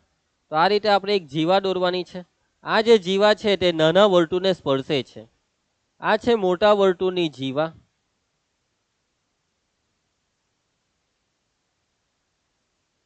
આ છે જીવા મોટા વર્તુળની. આ જીવા નાના વર્તુળને સ્પર્શે છે. આ છે સ્પર્શ બિંદુ. તો સ્પર્શ બિંદુ તેને દુભાગે છે. સ્પર્શ બિંદુ તેને દુભાગે એટલે કોને દુભાગે છે? જીવાને દુભાગે છે. મચ્છર. આ જે સ્પર્શ બિંદુ છે તે જીવાને દુભાગે છે એવું આપણે સાબિત કરવાનું છે. વાતમાં સમજ પડે છે? કેન્દ્રને ઓ નામ આપી દઈએ છે, જીવાને આપણે AB નામ આપી દઈએ અને આ સ્પર્શ બિંદુને આપણે M નામ આપીએ છીએ. હજી આકૃતિમાં આપણે દોરી દઈએ આ OM. આ શું દોર્યું? આ આપણે ત્રિજ્યા દોરી. આ છે ત્રિજ્યા અને કયા વર્તુળની? તો કે ભાઈ આ નાનું વર્તુળ. હવે હું આ O સાથે B ને જોડી દઉં છું. તો આ શું દોર્યું? આ પણ ત્રિજ્યા જ છે, પણ આ ત્રિજ્યા છે મોટા વર્તુળની. વાતમાં સમજ પડે ને? OM નાના વર્તુળની ત્રિજ્યા, OB મોટા વર્તુળની ત્રિજ્યા. આટલી વસ્તુ આપણે દોરી દીધી છે. ચાલો, એકચ્યુઅલી જોવા જાય તો અહીંયા OB ની એમ તો જરૂર નથી આપણને. ઉપર રહેવાને કરી નાખો, આની જરૂર નથી. ચાલો આટલું રાખો. હવે આપણે આગળ વધીએ. આપણે એવું બતાવવાનું છે કે આ જે OM છે, આ જે સ્પર્શ બિંદુ M છે તે જીવા AB ને દુભાગે છે. એટલે આપણે બતાવવાનું છે કે આ AM અને આ MB સરખા છે. તો ચાલો બતાવીએ. તૈયાર એકદમ? તો ચાલો સૌથી પહેલા થોડુંક આકૃતિનું વર્ણન કરીએ. આ અંદરવાળા વર્તુળ, બહારવાળા વર્તુળને C1 નામ આપી દઉં, અંદરવાળાને C2. વર્તુળને નામ આપ્યું C1 and C2. Circle 1, circle 2. તો આકૃતિમાં C1 અને C2 શું છે? C1 અને C2 એ O કેન્દ્રવાળા સમકેન્દ્રીય વર્તુળો છે. O કેન્દ્રવાળા સમકેન્દ્રીય વર્તુળો છે.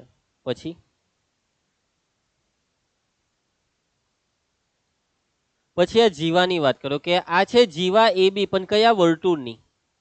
મોટું વર્તુળ જેનું નામ છે C1. વર્તુળ C1 ની જીવા AB. વર્તુળ C1 ની જીવા AB. આ જીવા AB એ નાનું વર્તુળ એટલે વર્તુળ C2 ને M બિંદુ આગળ સ્પર્શે છે. એ વર્તુળ C2 ને જીવા AB એ વર્તુળ C2 ને બિંદુ M આગળ સ્પર્શે છે. ઓકે, આપણે આકૃતિની વાત કરી દીધી અને આપણે દોરી દીધી ત્રિજ્યા OM. ત્રિજ્યા OM દોરો. ચાલો હવે બાળકો વાતને સમજજો. સૌથી પહેલા મારો એક સવાલ તમને કે આ જે ખૂણો દેખાય છે ને તમને, આ ખૂણો, તો આ ખૂણાનું માપ કેટલું થશે? તમે કહેશો કે સર સિમ્પલ છે, આ તો 90 નો ખૂણો દેખાય છે. તો વાત તમારી સાચી છે કે આ ખૂણો 90 નો, પરંતુ એનું રીઝન આપવું પડશે. બહુ મચ્છર છે, એ નિકાટ મચ્છર. આ જે ખૂણો છે તેનું માપ છે 90, પણ એનું માપ 90 કેવી રીતના તે આપણે સાબિત કરવું પડે. અલા ભાઈ દાગો પાર્યા કરે. ચાલો તો બાળકો આપણે અહીંયા મેં તમને કીધું એમ કે અનુમાપ 90 લાવવા માટે લાવવાનું છે તો લાવીએ કેવી રીતના? તો મગજ દોરાવો ભાઈ, કઈ નવું નથી કરવાના, આપણે જે શીખવાડેલું તેમાંથી તો આપણે બધી વસ્તુ યુઝ કરવાના છે. તો બાળકો જોજો, આ જે વર્તુળ દેખાય છે ને, આ નાનું વર્તુળ, વર્તુળ C2, આ વર્તુળ C2 માટે આ શું છે? આ તો સ્પર્શક છે. આ છે ત્રિજ્યા, અને તમે તો શીખેલા છો કે ત્રિજ્યા અને સ્પર્શક વચ્ચે 90 નો ખૂણો રચાય. ત્રિજ્યા એ સ્પર્શકને લંબ હોય છે. પ્રમેય 10.1. તો બસ આપણે આ જ વસ્તુની વાતચીત કરવાના કે હવે વર્તુળ C2 ની ત્રિજ્યા OM, વર્તુળ C2 ની ત્રિજ્યા OM એ સ્પર્શક AB ને સંગત છે. સ્પર્શક AB ને સંગત છે. તો આપણે ભણેલા તે પ્રમાણે કે સ્પર્શકને સંગત ત્રિજ્યા સ્પર્શકને લંબ હોય છે. એનો મતલબ કે આ ત્રિજ્યા OM લંબ છે સ્પર્શક AB ને. હવે બાળકો આ OM એ AB ને લંબ છે. હવે ફરી એકવાર તમે આ ગુલાબી વર્તુળને જોવો, મોટું વર્તુળ, વર્તુળ C1 ને. હવે આ વર્તુળ જે C1 છે તેની છે આ જીવા AB, અને આ છે અહીંયા 90 નો ખૂણો. એનો મતલબ કે તમે કેન્દ્ર O માંથી જીવા AB પર જોજો, આ વર્તુળને જોવાનું નથી C2 ને. તો આ છે જીવા AB અને આ છે કેન્દ્ર O માંથી જીવા AB પર દોરેલો લંબ OM. અહીંયા 90 નો ખૂણો બને છે. એનો મતલબ કે OM એ જીવા AB પર દોરેલો લંબ છે. OM શું છે? એટલે કે માટે OM એ વર્તુળ C2 ની જીવા AB પર કેન્દ્ર O માંથી દોરેલો લંબ છે. કેન્દ્ર O માંથી દોરેલો લંબ છે. અને તમે 9મા ધોરણમાં ભણીને આવ્યા છો, અને મેં તમને ફર્સ્ટ લેક્ચરમાં ભણાવ્યું છે એક પરિણામ કે વર્તુળના કેન્દ્રમાંથી વર્તુળની જીવા પર દોરેલો લંબ જીવાને દુભાગે છે. વર્તુળના કેન્દ્રમાંથી વર્તુળની જીવા પર દોરેલો લંબ જીવાને દુભાગે છે. વર્તુળના કેન્દ્રમાંથી, આ 9મા ધોરણનું પ્રમેય છે. વર્તુળના કેન્દ્રમાંથી જીવા પર દોરેલો લંબ શું કરે? જીવાને દુભાગે છે. એનો મતલબ કે આ જે OM છે ને તે AB ને દુભાગે, માટે OM એ AB ને દુભાગે. OM AB ને દુભાગે છે. એનો મતલબ સ્પર્શ બિંદુ M એ જીવા AB ને દુભાગે છે. માટે સ્પર્શ બિંદુ M એ જીવા AB ને દુભાગે છે. સાબિત થઈ ગયું. તમારે જે વસ્તુ લાવવાની હતી તે આવી ગઈ. તમારે આજ તો વસ્તુ લાવવાની હતી કે સાબિત કરો કે સ્પર્શ બિંદુ તેને દુભાગે છે. તેને એટલે જીવાને. તો બસ કેટલું સિમ્પલ ઉદાહરણ હતું. ઉદાહરણ એક પૂરું થાય છે. આઈ હોપ કે તમને સમજ પડી હશે આખી સાબિતીમાં. પરી સમજ? સિમ્પલ છે એકદમ. ચાલો આગળ વધીએ. ઉદાહરણ 2 પાના નંબર 131. બરાબર ધ્યાનથી સમજજો. O કેન્દ્રવાળા વર્તુળની બહારના બિંદુ T માંથી વર્તુળને બે સ્પર્શકો TP અને TQ દોરેલા છે. સાબિત કરો કે ખૂણો PTQ બરાબર 2 ટાઈમ ખૂણો OPQ. ચાલો પહેલા તો આપણે આકૃતિ દોરી દઈએ. તો વાતચીત છે ભાઈ O કેન્દ્રવાળા વર્તુળની. તો આપણે આ O કેન્દ્રવાળું વર્તુળ દોરી દીધું છે. આ છે વર્તુળનું કેન્દ્ર. હવે વર્તુળની બહાર એક બિંદુ છે. આ O કેન્દ્રવાળા વર્તુળની બહાર છે બિંદુ T. તો અહીંયા આપણે બિંદુ T લીધું. બિંદુ T માંથી વર્તુળના બે સ્પર્શક છે TP અને TQ. તો દોરીએ આપણે એને. આ પહેલો સ્પર્શક દોરી દીધો છે TP, અને હવે આપણે દોરી દઈએ છીએ બીજો સ્પર્શક TQ. આ છે સ્પર્શક TP, આ છે સ્પર્શક TQ. સાબિત કરો કે ખૂણો PTQ એટલે આ ખૂણો બરાબર 2 ટાઈમ ખૂણો OPQ. જોજો ખૂણો OPQ. O સાથે P ને પહેલા જોડી દેવો. O સાથે P ને જોડી દેવો OP, અને હવે જોડી દેવો P સાથે Q ને. એટલે આ થઈ ગયો ખૂણો OPQ એટલે આ ખૂણો. આ જે ખૂણો છે ને તે આ ખૂણાનો ડબલ. સમજ પડે છે? આ આ ખૂણો આનો ડબલ, આનું ડબલ કરીએ તો આ આવે. આ છે 50 તો આ છે 100. એવું આ લોકો કહેવા માંગે છે. આ વસ્તુ આપણે સાબિત કરવાની છે. તો ચાલો કરીએ સાબિત. એક કામ કરું, થોડો કલર સાથે ગેમ રમીએ આપણે. તો જોજો, આ છે પીળો ખૂણો, આ છે કેસરી ખૂણો. બતાવવાનું છે કે પીરો એ કેસરીનો ડબલ, પીરો એ કેસરીનો ડબલ. કેવી રીતના બતાવીએ? તમે જાતે પણ દિમાગ વાપરવાની ટ્રાય કરો, કોશિશ કરી શકો છો. બાકી રિંકેશ સર તો શીખવાડી જ દેશે, પણ રેકોર્ડિંગ છે તો જાતે ટ્રાય કરો પોઝ લઈને. ચાલો તો ચાલુ કરીએ છીએ બાળકો ગેમને. તો બાળકો આપણે આ અહીંયા સિમ્પલ વિચારવાનું એટલું છે કે આ પીળા ખૂણાને કેસરી ખૂણા સાથે કનેક્ટ કેવી રીતના કરીએ. તો બાળકો કનેક્શન છે આર્યો આ ખૂણો 90 નો છે, આ છે કનેક્શન, આ છે આખું કનેક્શન ભાઈ, આ છે આખું કનેક્શન. આ ખૂણો 90 નો કેવી રીતના તે હવે મારે તમને કહેવું તો નહીં પડે, હવે તો ખબર પડી જાય કે ભાઈ આ ત્રિજ્યા છે ને આ સ્પર્શક, ત્રિજ્યા ને સ્પર્શક વચ્ચે 90 નો ખૂણો બને એવું તો હવે આપણને ખબર પડી જાય. તો પહેલા હું આ વસ્તુ લખીશ કે અહીં કઈ ત્રિજ્યા, ભાઈ આ લીટી લખવી પડે, ડાયરેક્ટ 90 નો ખૂણો માનવા પહેલા આ લીટી લખવી પડે. કઈ ત્રિજ્યા? તો કે ભાઈ ત્રિજ્યા ઓપી એ કયા સ્પર્શકને સંગત છે? સ્પર્શક ટીપી ને સંગત છે, એ સ્પર્શક ટીપી ને સંગત છે.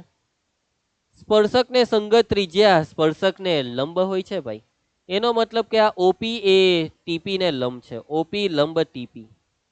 એનો મતલબ કે કયો ખૂણો? તો કે ભાઈ ખૂણો ઓપીટી, આ ખૂણો 90 નો થશે. બાળકો હવે આપણે એક કામ કરીએ, આ બે ખૂણામાંથી કોઈ એક ખૂણાને એક્સ લઈ લઈએ તો થોડોક દાખલો કરવામાં થોડીક સહેલાઈ થાય. આને હું એક્સ લઈ લઉં છું. ધારો કે ખૂણો ઓપીક્યુ, ખૂણો ઓપીક્યુ ને આપણે એક્સ લઈ લઈએ છે, થોડુંક સરળતા રહી લખાણમાં અને ગણતરીમાં, એટલા માટે.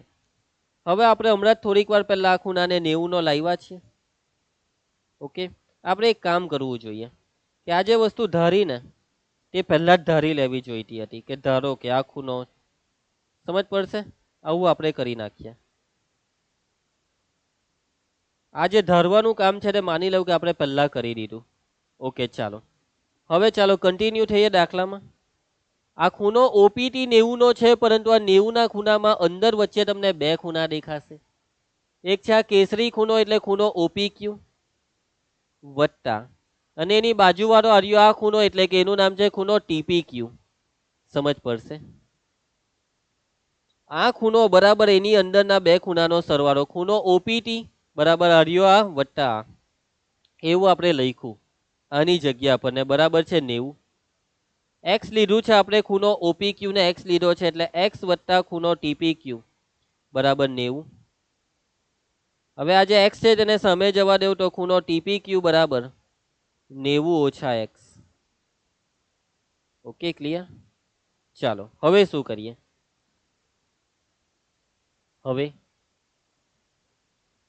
હવે બાળકો જોજો, તમને ખૂણો ટીપીક્યુ મળ્યો ને, ટીપીક્યુ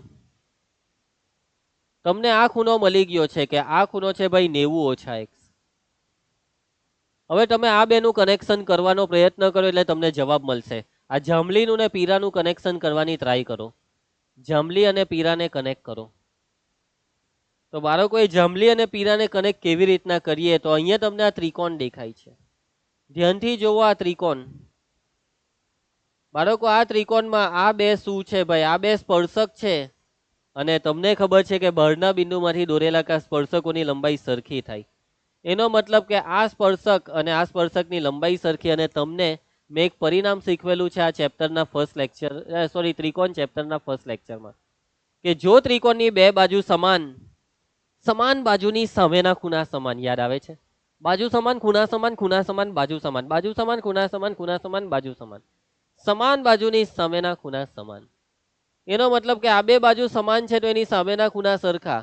આની સામે એટલે આર્યો આ 90 ઓછા એક્સ, ને આની સામે એટલે આ જમલીને લીલો સરખો એટલે આ બી 90 ઓછા એક્સ જ થશે. બસ આ વસ્તુ લખીએ છીએ એટલે આ બે ખૂણાના માપ મળી ગયા. તો આ છે ત્રિકોણ, ત્રિકોણના ત્રણેય ખૂણાનો સરવાળો 180. તો ચાલો પહેલા આ બે ખૂણાની વાત કરીએ કે હવે ટીપી અને ટીક્યુ, ટીપી અને ટીક્યુ શું છે? એ વર્તુળની બહારના બિંદુમાંથી દોરેલા સ્પર્શકો છે. વર્તુળની બહારના બિંદુ ટી માંથી, વર્તુળની બહારના બિંદુ ટી માંથી દોરેલા સ્પર્શકો છે. બહારના બિંદુમાંથી દોરેલા સ્પર્શકોની લંબાઈ સરખી થાય. એનો મતલબ કે આ ટીપી અને ટીક્યુ સરખા છે. જો ટીપી અને ટીક્યુ સરખા તો એની સામેના ખૂણા સરખા. એટલે કે ખૂણો આર્યો આ જાંબલી ને લીલો સરખો ખૂણો ટીપી ક્યુ, બરાબર આર્યો આ લીલો એનું નામ છે ખૂણો ટીક્યુપી. આ બે ખૂણા સરખા કેમ? કેમ કે આ બે ખૂણા છે સમાન બાજુની સામે આવેલા ખૂણા, કારણ કે સમાન બાજુની સામેના ખૂણા. આવું તમે 9માં લખતા તો આ જ વસ્તુ 10માં બી લખવાની. સમજ પડી જશે. તો બાળકો જોવો, ખૂણો ટીપી ક્યુ છે 90 - x આર્યો આ, તેનો મતલબ કે ખૂણો ટીક્યુપી પણ થશે 90 - x. અને બસ હવે છેલ્લે આપણે બસ હવે ત્રિકોણના 3 ખૂણાનો સરવાળો 180 વાળું પરિણામ લઈને આગળ વધીએ છીએ. કયો ત્રિકોણ? તો ત્રિકોણ ટીપી ક્યુ. ત્રિકોણ ટીપી ક્યુમાં 3 ખૂણાનો સરવાળો 180. ચાલો ખૂણો, તો આ ખૂણાથી ચાલુ કરીએ. ખૂણો પીટી ક્યુ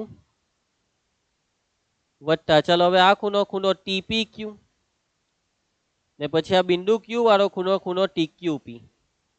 આ 3 ત્રિકોણના ખૂણા છે જેનો સરવાળો થશે 180. ખૂણો પીટી ક્યુ નથી એનું માપ, પરંતુ એનું માપ લાવવાનું છે.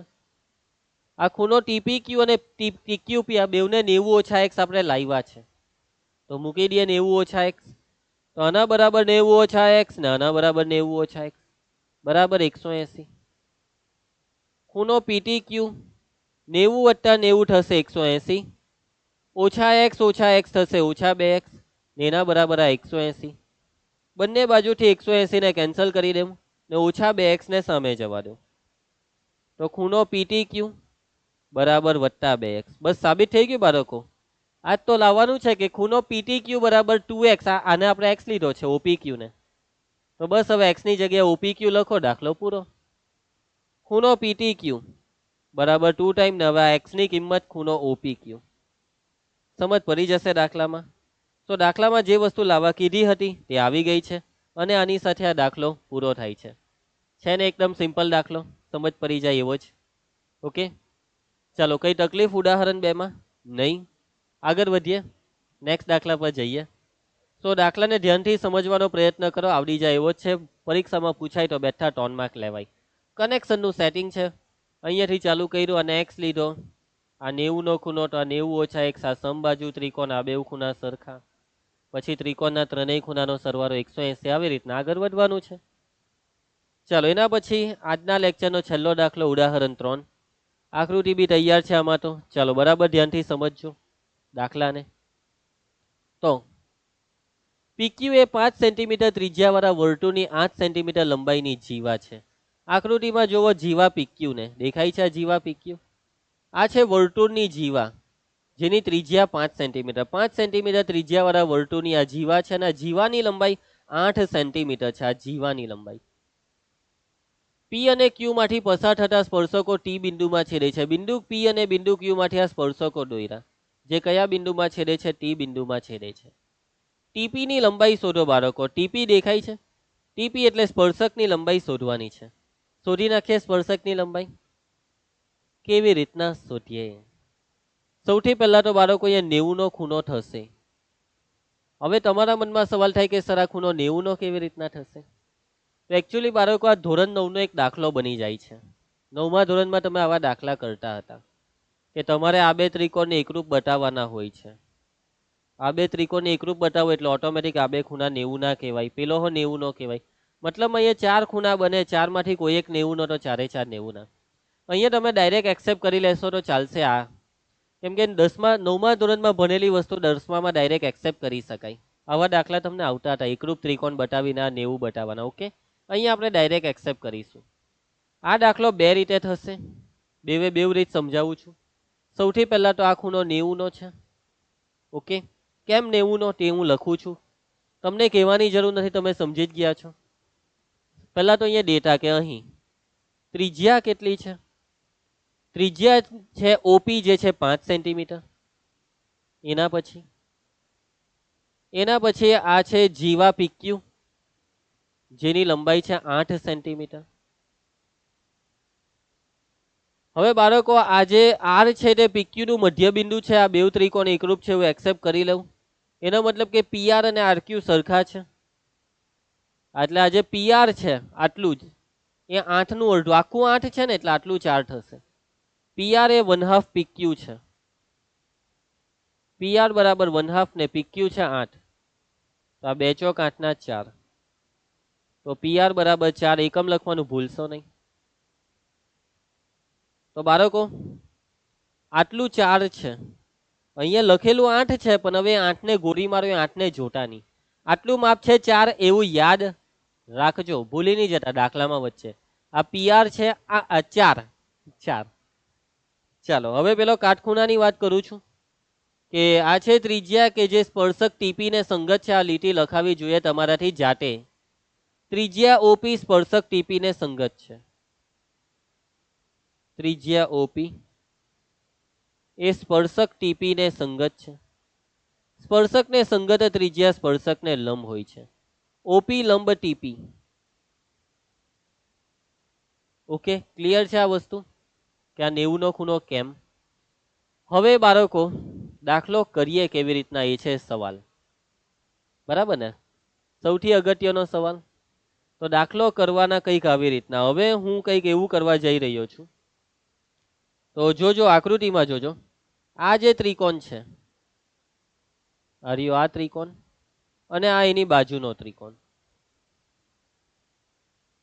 એક મિનિટ. આ 2 ત્રિકોણ તમને દેખાય છે. આપણે શોધવાનું છે ટીપી ને. ઓકે, શોધીએ છે ટીપી ને. શોધીએ. હા, ચાલો. તો બાળકો હું અહીંયા કંઈક એવું કરવા જઈ રહ્યો છું. શું કરું? એ નહીં, એક મિનિટ. આ ત્રિકોણ અને આ ત્રિકોણ. હું છે ને, જોજો કયા 2 ત્રિકોણ આકૃતિની બહાર કરું છું, 2 ત્રિકોણને, જેથી હું તમને સારી રીતે સમજાવી શકું. હું પહેલા આ ત્રિકોણની વાત કરું છું અને એક આ ત્રિકોણની વાત કરું છું. આ મોટો ત્રિકોણ. બાળકો આ 2 ત્રિકોણ ધ્યાનથી જુઓ. આ છે ત્રિકોણ પીઆરઓ, આ છે ત્રિકોણ ટીપીઓ. બિંદુ પી પર કાટખૂણો છે, અહીંયા બિંદુ આર પર. ખૂણો ઓ બેવનો સામાન્ય ખૂણો છે, બેવમાં છે. તો બાળકો વાતને સમજો, આ 2 ત્રિકોણ સમરૂપ, આ 2 ત્રિકોણ એક જેવા છે. આ છે છોટું, આ છે મોટું. આ નાનો છે, આ મોટો છે. કેવી રીતના સમરૂપ? તો કે ભાઈ 2 ત્રિકોણને સમરૂપ બતાવવા માટેની શરતો હોય છે. ખુખુ, બાખુબા અને બાબાબા યાદ છે? તો ભાઈ આના 2 ખૂણા સરખા છે, આ 2 સમરૂપ છે. અને આ 2 ત્રિકોણ સમરૂપ છે, તો સમરૂપ ત્રિકોણની વ્યાખ્યા શું કહે? કે સમરૂપ ત્રિકોણના અનુરૂપ ખૂણા સરખા અને અનુરૂપ બાજુનો ગુણોત્તર સરખો. તો બસ આ 2 ત્રિકોણને હું સમરૂપ બતાવીને અનુરૂપ બાજુનો ગુણોત્તર લેવા અને એ ગુણોત્તરની મદદથી આ ટીપી રાને શોધીશ, એટલે કે ટીપીને શોધીશ. ગેમમાં સમજ પડી? તો હવે હું આ 2 ત્રિકોણના લઘન કરાવીશ, એટલે કે સમરૂપ બતાવીશ. આ સમરૂપતાવાળા લઘન છે. તો ત્રિકોણ ટીપીઓ અને ત્રિકોણ, ધ્યાનથી જોજો, ટીપીઓ. આમાં પી હાથે આર આવશે, ઓ હાથે ઓ જ આવશે. તો ટી હાથે પી આવશે, પીઆરઓ. આ 2 ત્રિકોણમાં આ 2 કાટખૂણા સરખા છે. ખૂણો પી બરાબર ખૂણો આર. ખૂણો પી, પી એટલે આખું જ નામ લખી કાઢું, ટીપીઓ બરાબર ખૂણો આર એટલે ખૂણો પીઆરઓ. આ 2 ખૂણા સરખા કેવી રીતના? કારણ કે બંને કાટખૂણા છે. એના પછી આ ખૂણો ઓ, ટીઓપી, ખૂણો ટીઓપી બરાબર. આનો ખૂણો ઓ એટલે ખૂણો પીઓઆર. આ 2 ખૂણાના આકૃતિમાં જો હોય એક જ ખૂણા છે, એટલે આ શાખું છે, સામાન્ય ખૂણા, શાખું. આ 2 ત્રિકોણના 2 ખૂણાની જોડ સરખી થાય છે, એનો મતલબ કે આ 2 ત્રિકોણ સમરૂપ. ત્રિકોણ ટીપીઓ સમરૂપ ત્રિકોણ પીઆરઓ. સમરૂપ ત્રિકોણ કેમ? કઈ શરત? તો કે ભાઈ ખૂખું. સમરૂપ ત્રિકોણની અનુરૂપ બાજુનો ગુણોત્તર સરખો થાય. તો હવે હું ગુણોત્તર લખું છું. ટીપી ને શોધવાની છે ભાઈ, એટલે ટીપી તો લેવી જ પડે. તો આ ટીપી ને લીધી. તો ટીપી ની સામે ટીપી ને અનુરૂપ છે પીઆર. હવે આ જ ત્રિકોણમાં એક એવી બાજુ લેવાની છે કે જેનું માપ આપણને ખબર હોય. આ ત્રિકોણમાં તો આ ત્રિજ્યા છે 5 સેન્ટીમીટર, આનું માપ ખબર છે. આ એક જ છે, આ 5. પછી આ ઊભી બાજુ 4 છે ત્યારે આ સેન્ટીમીટરમાં. મતલબમાં આ ત્રિકોણમાં પીટી શોધવાની છે, ટીપી ના આનું માપ છે તો આ લેવી જ પડે, પીઓ ને લેવું જ પડે. પીઓ સામે પીઓ, પીઓ તો પીઓ ની સામે આવે આરો. આને શોધવાની હોય તો બાકીના 3 ના માપ જોઈએ, આ 3 ના માપ જોઈએ. સમજ પડે છે વાતમાં? પીઆર નું માપ તો પીઆર કાં છે? પીઆર 4, આનું માપ 4. પીઓ ને આરો, પીઓ નું માપ છે 5 ને આરો નહીં મળે, પણ એ કાટકોણ ત્રિકોણ, પાયથાગોરસ નું પ્રમેય. તો આ જગ્યા એના હારું છોડેલી કે ત્રિકોણ. કયો ત્રિકોણ છે હરિવા? ત્રિકોણ પીઆરઓ. ત્રિકોણ પીઆરઓ માં ખૂણો આર બરાબર 90. તમને ખબર જ છે ત્રિપુટી 3 4 5 એલાનું માપ 3 આવે, પણ ગણતરી બતાવવી પડે. 3 માર્કનો દાખલો છે ને. તો ખૂણો આર 90 માટે પાયથાગોરસના પ્રમેય પ્રમાણે શું કહે છે ભાઈ? પાયથાગોરસનું પ્રમેય કાટકોણ ત્રિકોણમાં કર્ણનો વર્ગ એ બાકીની બે બાજુના વર્ગોના સરવાળા જેટલો. કર્ણ કોણ છે? આને જોતા રહો. પીઓ, પીઓ નો વર્ગ બરાબર બાકીની બે બાજુ જોવો આકૃતિમાં પીઆર ને આરો, પીઆર સ્ક્વેર પ્લસ આરો સ્ક્વેર. પીઓ કર્ણ છે 5 નો વર્ગ, પીઆર એટલે ઊભી બાજુ 4, આરો શોધવાનું જે આવે કેટલું 3 ખબર જ છે. 5 નો વર્ગ 25, 4 નો વર્ગ 9. આરો આપણે શોધવાનું છે 9 ને ડાબી સાઈડ લાવો, 25 ઓછા 9 બરાબર આરો સ્ક્વેર. બાદબાકી કરો તો આ આરો સ્ક્વેર બરાબર બાદબાકી કરીએ તો 25 માંથી 9 જાય તો 16. એ ભાઈ અહીંયા 9 કાથી આવ્યા તો 4 નો વર્ગ તો 16 થાય. રિંકેશ સર પણ ઉતાવળમાં ને ઉતાવળમાં ઘણી મિસ્ટેક કરી રહ્યા છે. 25 માંથી 16 જાય તો 9, આરો સ્ક્વેર બરાબર 9. તો આ 9 એટલે 3 નો વર્ગ, બે બાજુથી વર્ગ કરીએ તો આરો બરાબર કેટલા આવે છે? 3. એકમ ભૂલી નહીં જતા બેટા, નહીં તો માર્ક કપાઈ જાય. પછી કેટા નહીં કા માર્ક કપાયા. સમજ પડી રહી છે? બસ ને હવે આમાં કિંમત મૂકી દેવો. ટીપી શોધવાનું છે. પીઆર, પીઆર અહીંયા આકૃતિમાં જોઈ લો, આ પીઆર છે 4, યાદ છે ને. પીઓ 5, આરો હમણાં જ લાવ્યા આરો ને 3 સેન્ટીમીટર. ક્રોસ ગુણાકાર 5 ચોક 20 છેદમાં 3 સેન્ટીમીટર. દાખલો પૂરો. સમજ પડશે તમને દાખલામાં? તો આવી રીતના થશે આ દાખલો, 20 ના છેદમાં 3 સેન્ટીમીટર. ઓકે, બીજી બી રીત છે એ હો બતાવી દેમ, પછી પરીક્ષામાં તમારા પર છે તમે કઈ રીત કરવા માંગો છો, હું તમને બતાવી દેમ છું. ઓકે, બીજી રીત આકૃતિ જોઈશે આપણને તો લઈ લઈએ આકૃતિને. આકૃતિને લઈએ.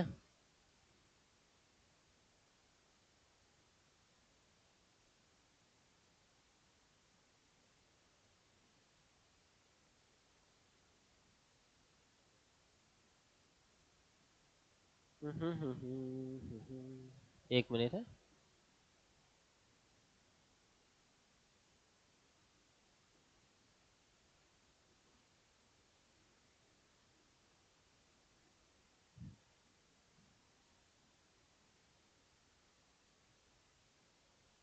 આકૃતિ આવી ગઈ, જો કેવી લાગે? ઓહો હો, કેવી મોટી ખતરનાક લાગે છે કે. ચાલો આ ભૂરું ભૂરું દેખાય ને કરી નાખું છું, જોજો એક કરી નાખ્યું. કેવું ખતરનાક લાગે કે. ચાલો હવે બરાબર મસ્ત દેખાડી છે હવે. ચાલો તો આકૃતિ આવી ગઈ છે તો જોયા કરો. બીજી રીત કઈ તેની વાત કરતા હતા. જો આટલે સુધી તો બધું રહે જ, રીત કોઈ બી હોય આટલું તો રહેવાનું જ છે. પછી આપણે આ બે ત્રિકોણના લગ્ન કરાવ્યા ને, એ લગ્નની જગ્યાએ કઈ બીજું કરાવવું પડે. તો બીજું શું કરીએ તે બધું કેમ તમને. અહીંયા આકૃતિ મૂકી દઉં તો આટલી વસ્તુ તો છે જ, રહે જ. ઓકે, ચાલો આગળ વધીએ છીએ અહીંયાથી. હવે શું કરવાના તે હું તમને કેમ છું, પણ આ બોર્ડ હેંગ થઈ ગયું છે. ઓકે હવે ચાલ્યું. ચાલો તો આપણે પાયથાગોરસનું પ્રમેય વાપરીશું આ ટીપીને શોધવા. બાળકો આ જે ત્રિકોણ દેખાય છે ને, આ ત્રિકોણમાં પાયથાગોરસનું પ્રમેય વાપરવાનું માપ છે 5. આનું માપ નથી, આનું માપ હોવું જોઈએ, પણ આટલું માપ છે, આટલું ટોન છે ને. એક કામ કરો, આને એક્સ લઈ લઉં ને આને એક્સ લઈ લઉં. ધારો કે TR બરાબર એક્સ, ધારો કે TR બરાબર એક્સ. ચલો વાપરીએ પાયથાગોરસનું પ્રમેય. ત્રિકોણ આર્યો TPO અથવા OPT, હે આર્યો આ ત્રિકોણને જોજો. ઓકે, આ ત્રિકોણને, ત્રિકોણ OPT. ત્રિકોણ OPT માં કયો ખૂણો 90 નો છે? ખૂણો P બરાબર 90. માટે પાયથાગોરસના પ્રમેય પ્રમાણે કર્ણ કોણ છે? કર્ણ છે TO. TO નો વર્ગ બરાબર બાકીની બે બાજુ PT અને PO. PT નો વર્ગ વત્તા PO નો વર્ગ. આ TO જે છે તે x વત્તા 3 થશે. આપણે આને x લીધું ને, આ x, તો આ TO થશે x વત્તા 3. ઓકે, અહીંયા x વત્તા 3 નો વર્ગ. PT શોધવાનું છે ભાઈ. PO, PO ક્યાં ગયું? આર્યું 5 નો વર્ગ. સાદુરૂપ x નો વર્ગ, આ વિસ્તરણ થશે x નો વર્ગ, પછી આ 3x ને એના ડબલ કરવાના મધ્યમ પદ 6x, 3 નો વર્ગ 9 બરાબર PT નો વર્ગ વત્તા 5 નો વર્ગ 25. હવે કરીએ, x નો વર્ગ વત્તા 6x વત્તા 9, 25 ના આ સાઈડ લાવો, ઓછા 25 બરાબર PT નો વર્ગ. x નો વર્ગ વત્તા 6x, 9 ઓછા 25 એટલે -16 બરાબર PT નો વર્ગ. આને એમ જ રવા દેવો, આ પરિણામ આપણને આગળ કશે કામ લાગશે. હવે ધ્યાન આપજો. હવે હવે હવે શું કરીએ ભાઈ? તો હવે આ જે છે ને આર્યો આ કાટકોણ ત્રિકોણ, તેમાં પાયથાગોરસનું પ્રમેય વાપરીએ. જોજો, આર્યો આ કાટકોણ ત્રિકોણ, આમાં બી આ 90 નો છે ને. ખૂણો ત્રિકોણ TPR માં ખૂણો R 90 નો, માટે પાયથાગોરસનું પ્રમેય TP નો વર્ગ બરાબર બાકીની બે બાજુ TR, આ ત્રિકોણ હે, આ TR અને આ PR, TR નો વર્ગ વત્તા PR નો વર્ગ. આ શોધવાનું. TP એટલે જ PT, TP નો વર્ગ, TR x ધારેલું સ્થાને x, x નો વર્ગ, PR 4, 4 નો વર્ગ અહીંયા લાવેલા છે. ચલો, TP નો વર્ગ બરાબર x નો વર્ગ વત્તા 4 નો વર્ગ 16. તો બસ બાળકો, હવે આપણું કામ થઈ જવાનું. આને પરિણામ 1 આપી દેવું અને પરિણામ 2. પરિણામ 1 અને 2 ને સરખાવી દેવું. પરિણામ 1 અને 2 ને સરખાવતા બેવમાં TP સ્ક્વેર છે ને, આ TP 8PT, તો હર્યું આ x સ્ક્વેર વત્તા 6x ઓછા 16 બરાબર હર્યું આ x સ્ક્વેર વત્તા 16. બેવ બાદથી x સ્ક્વેર ઉડાડી દે, ઓછા 16 ને સામે એટલે કે 16 વત્તા 16, 16 ને 16 32, 6 ને નીચે લઈ જાઓ એટલે 32 ના છેદમાં 6, ભાગ ચલાવી દેવો. 2 2 ટાલી 6 ને 16 દુ 32, x બરાબર 16 ના છેદમાં 3.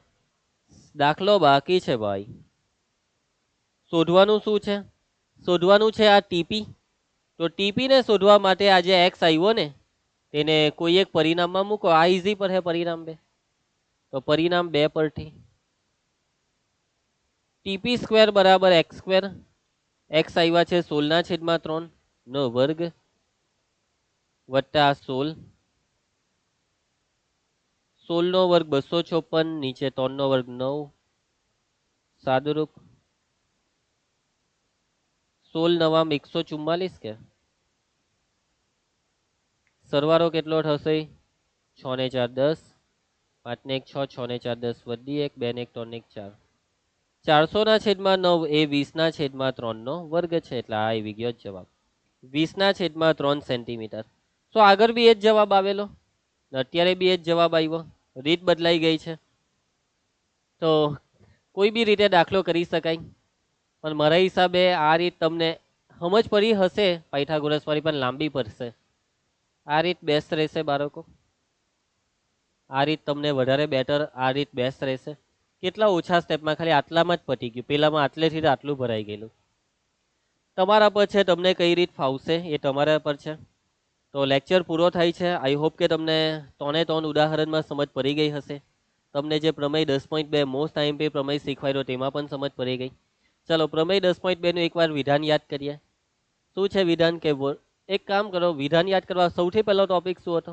કે વર્તુળ અને સમતલમાં વર્તુળ અને બિંદુ કેટલી શક્યતા છે? 3. વર્તુળની અંદર જો બિંદુ હોય તો એક બી સ્પર્શકની દોરાય આપેલા બિંદુમાંથી. બિંદુને વર્તુળ પર લઈએ તો તે બિંદુમાંથી માત્ર એક સ્પર્શક, અને જો બિંદુ વર્તુળની બહાર હોય તો તે બિંદુમાંથી વર્તુળને 2 સ્પર્શક દોરાય. આ બંને સ્પર્શકોની લંબાઈ સરખી હોય એવું પ્રમેય 10.2 કહે. અને આ સાબિતી કાકાબા પ્રમેયથી આપણે આપી શકીએ છીએ. બીજી રીતના આપીએ તો પાયથાગોરસનો પ્રમેયવાળી સાબિતી. પરીક્ષામાં રકમ જોવાની, રકમમાં પાયથાગોરસનો પ્રમેય વાપરવા કીધો હોય તો જ પાયથાગોરસના પ્રમેયવાળી સાબિતી લખજો. અને એક વખત બોર્ડની પરીક્ષામાં આ પ્રમેય નામ બદલીને પૂછાયો હતો, તો નામ બદલીને તૈયારી રાખવાની પરીક્ષામાં. ઓકે. અને ઉદાહરણના 3 દાખલામાં પણ તમને પરફેક્ટ સમજ પડી ગઈ હશે. તો આજે આપણે આટલું રાખીશું. હોમવર્ક તમારું, હોમવર્કમાં ખાલી 2 જ દાખલા છે. આ 2 દાખલા ને એના જવાબ. ઉદાહરણ 3 જેવા છે બંને દાખલા. તો ઉદાહરણ 3માં તમે ધ્યાન આપ્યું હશે તો તમને આ 2 દાખલા આવડી જશે. તો આજનો લેક્ચર સમાપ્ત થાય છે. હવે આપણે નેક્સ્ટ લેક્ચરમાં જે બાકી છે સ્વાધ્યાય 10.2 તેને આપણે આખું જોઈશું. 10.2 માં ઘણા દાખલા છે, કેટલાક દાખલા બહુ લાંબા છે. સો નેક્સ્ટ લેક્ચર લગભગ 3 કલાકનો પાક્કો. ઓકે, તૈયારી રાખજો નેક્સ્ટ લેક્ચરની. મળીએ નેક્સ્ટ લેક્ચરની અંદર. તો દરેક બાળકોને બાય, જય હિન્દ.